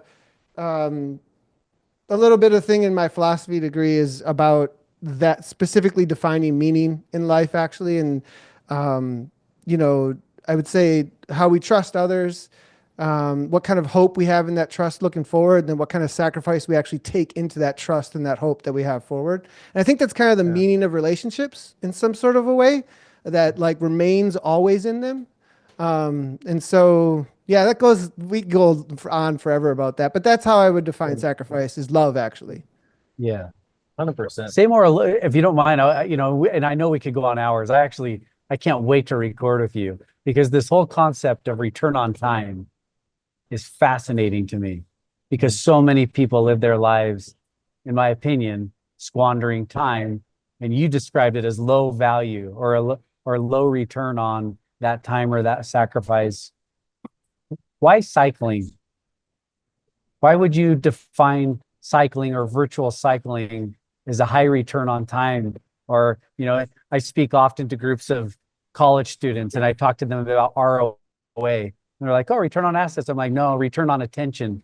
What you give your attention to, you know, your return on that is important. And today, frankly, most of the virtual world is a massive distraction with, in my opinion, low return on that attention. You know, social media for the most part, like scrolling to death, literally to death. Why is virtual cycling high return? Well, I mean, anything can get bent. So, you know, even within cycling, depending on how much we so I want to caveat what I'm going to say, right? Like it's not all sunshine and rainbows all the time and however we use the bike, okay? Like so but He's talking about after cyclocross.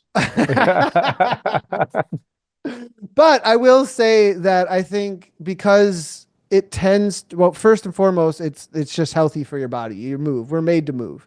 And so if you're getting some sort of exercise in your body, you're taking care of your first and foremost responsibility, which is your responsibility to yourself, that you are going to take care of yourself long term. Others won't have to take care of you, at least not sooner than later, and so in some sort of way you're being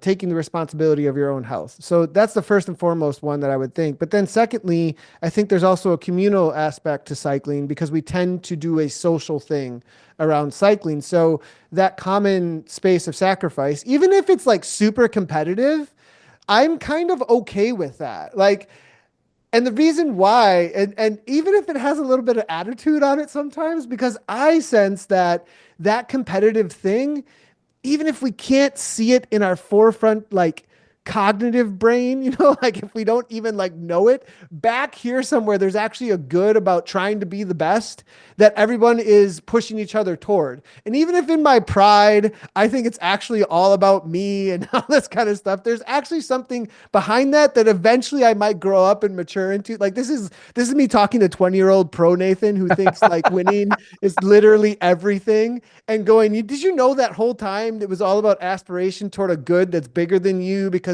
trying to push everybody to be the fastest, and if you didn't have your competitors, you wouldn't have anything actually. And so, I think there's this communal aim toward like trying to find the best form of a cyclist, and I think in every area, when you're looking for excellence, when you're looking for the best, when you're looking for, that's a really awesome thing, because it's what pushes our progress forward when it comes to technology, when it comes to the human body, when it comes to anything, that common competition to like, hey, all the competition is just a little bit of a communication of like, well, could you do better?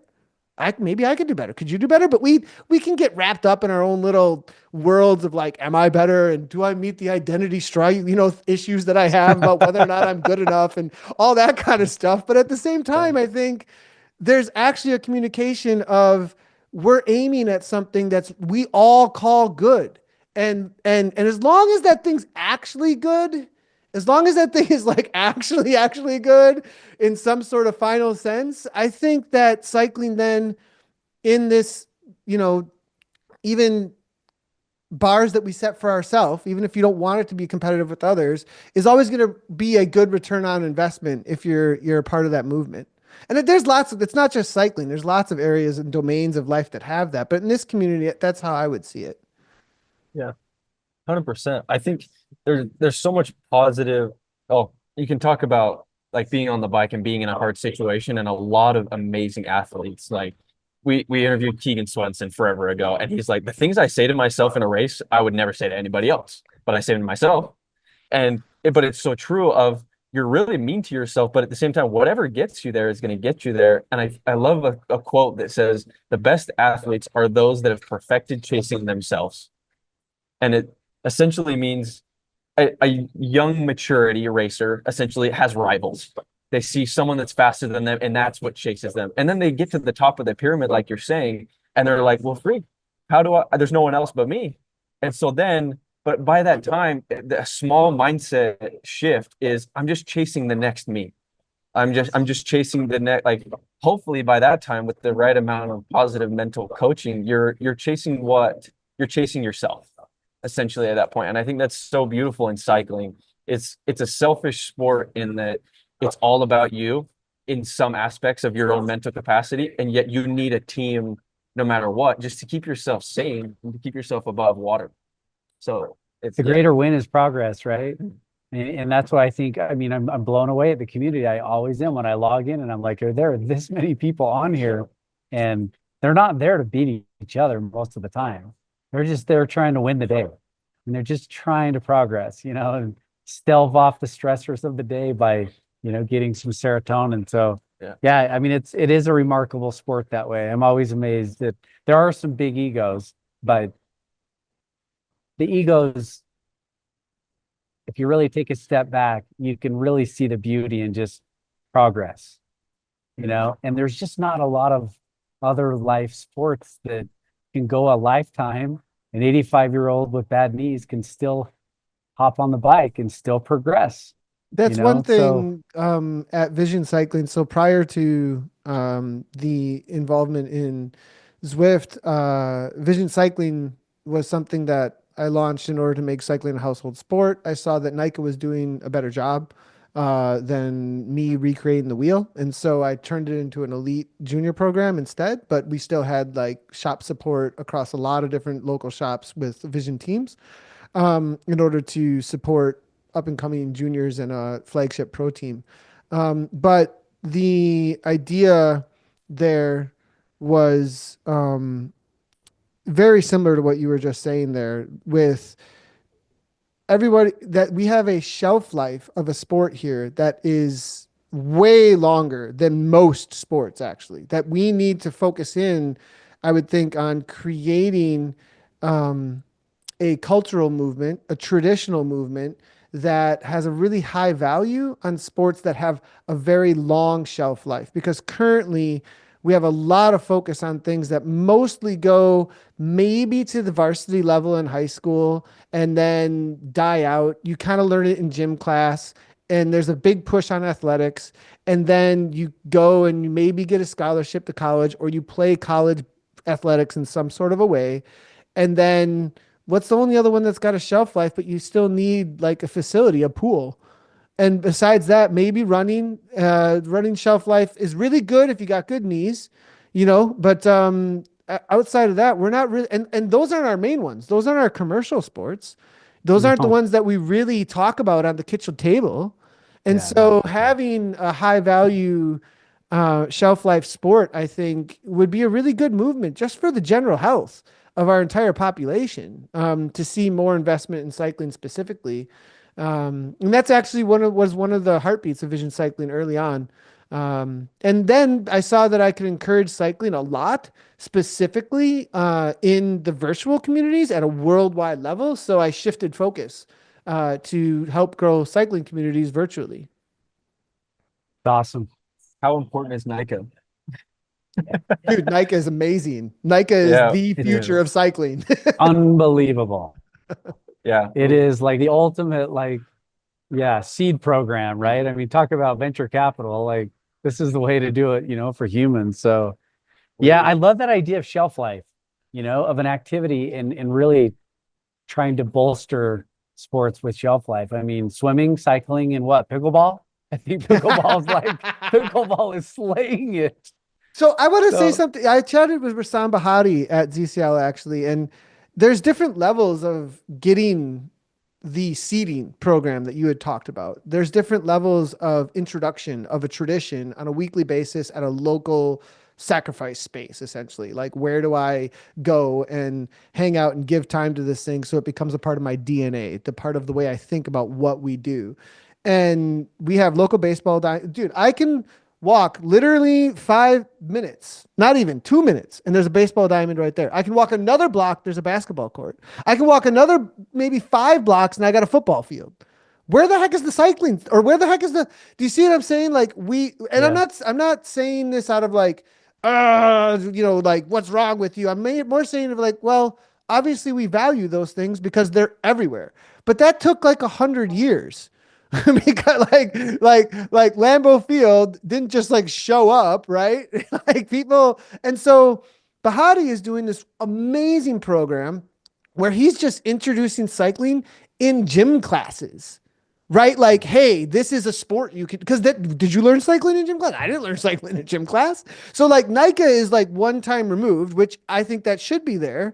But also you got low income areas where there's just no opportunity. And NICA does tend to go toward areas where they can at least afford a bike. like, and so Yeah. there's different levels of introduction that are really amazing, I think, in order to get that cultural movement going. I know this isn't at all down Matthew's, thing, but you got me on the topic of like growing cycling as a cultural No, tradition. man. And so I We're all about it. we We're want all those about it. aims, right? If you want to get them into people's lives and get your stoke on for all the kids, right? Yeah. Well, Brainstoke is that, right? Like if we had a way of how do we get into the hearts and minds of kids, so that they do, embrace something. And unfortunately in our country, at a very young age, people are opting out. I'm not an athlete, therefore I don't do activity. Sweat is like toxic rain, just because it's like that's not my identity. But unfortunately, in the world we live in today, that's the state of the mental health. Kids are literally starving for like meaning, to use your word. And where does meaning come from? Doing hard things, right? Sweating, like, oh, I accomplished that workout today. So yeah, we care about it, man. Trust me. It's a passion of ours, and it's awesome. I mean, it's cool to just hear your passion and vision, for some of those things. Give us some final parting words. What do you hope for Matthew? What do you hope happens? I hope well, here's what I see happening. I mean, he was at 10-hour 30. I rode with him until almost, I think, right around 9 hours or something. I did 2 hours with him earlier. So thank you for my stoke today, Matthew. I really appreciate it. But I see him going above and beyond. I mean, if he stays on, I asked him during his ride, I was like, how you doing? And he was like, I'm good. And he looks consistent. He looks like he's doing great. He's taking a break right now. So I'm glad this is his second break, I think, right? Like this is the second time he's actually taking a break. So Guaranteed he is on this is going to be par. less than the other one. Yeah. And he is on par right now, I think, to hit over 1,000. He's well on par for that. It looks like to me. And I don't know. I think this is going to be a record that is going to be really hard to come up against. And he is way beyond expectations, I think, so far. So I think he's going to break 1,000. It might get rough toward the end though. You always get this wave. And then I think he's going to hit this, depending on his feeling, I think he's going to hit this like second, like, oh, go. And like the people in Europe are going to wake up and you're going to get this community drive where people are chatting with him. And I'm hoping that can really carry him to like an amazing end. So back on the bike. Yeah. Yeah. You guys are There having we the go. fan view. You're having the fan view issue. I know how that one goes. If your avatar stops, it jumps somewhere else because it only stays on. Yeah. I know how that goes as a broadcast. The only reason it's not fixed is because I'm here, Nathan. Well, I appreciate that. I'm gonna run and go get it right here for you, right after. But thank you so much, Nathan. It's a pleasure to meet you. It feels like we're gonna be hanging out a lot more. Yeah. So for many more awesome conversations to come. Thank you so much for joining us. It's awesome to meet you. Yeah, you guys Thanks, too. Nathan. Love We'll what you're reach doing. out. We'll put you on. We'd love to talk more. Yeah. Cool. See ya. Stay stoked. Peace, Thanks, guys. man. We'll do. Yeah, See ya. Bye.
And I think everybody's got a story, regardless of your involvement in cycling or sports, or maybe you're into drama, you're on the chess team, whatever. Everybody's got a story, and I think it needs to be heard. So we would love to share all those kinds of stories. I didn't want to like them like that. I've been taken out immediately, like to the. Just like a smoke detector. Another secret of life is take the half fuse out. Start line of my first pro road race. Human beings are remarkable. I just think, you know, we need each other. So Preston and I have coached teams before. Cry. It's huge. First landing point, I was there for 4 years. I'm going to placate. I'm not going to rock the boat. Am I doing it well? And helping people identify, what do you want? Most of that talks about the relationship investments that we make.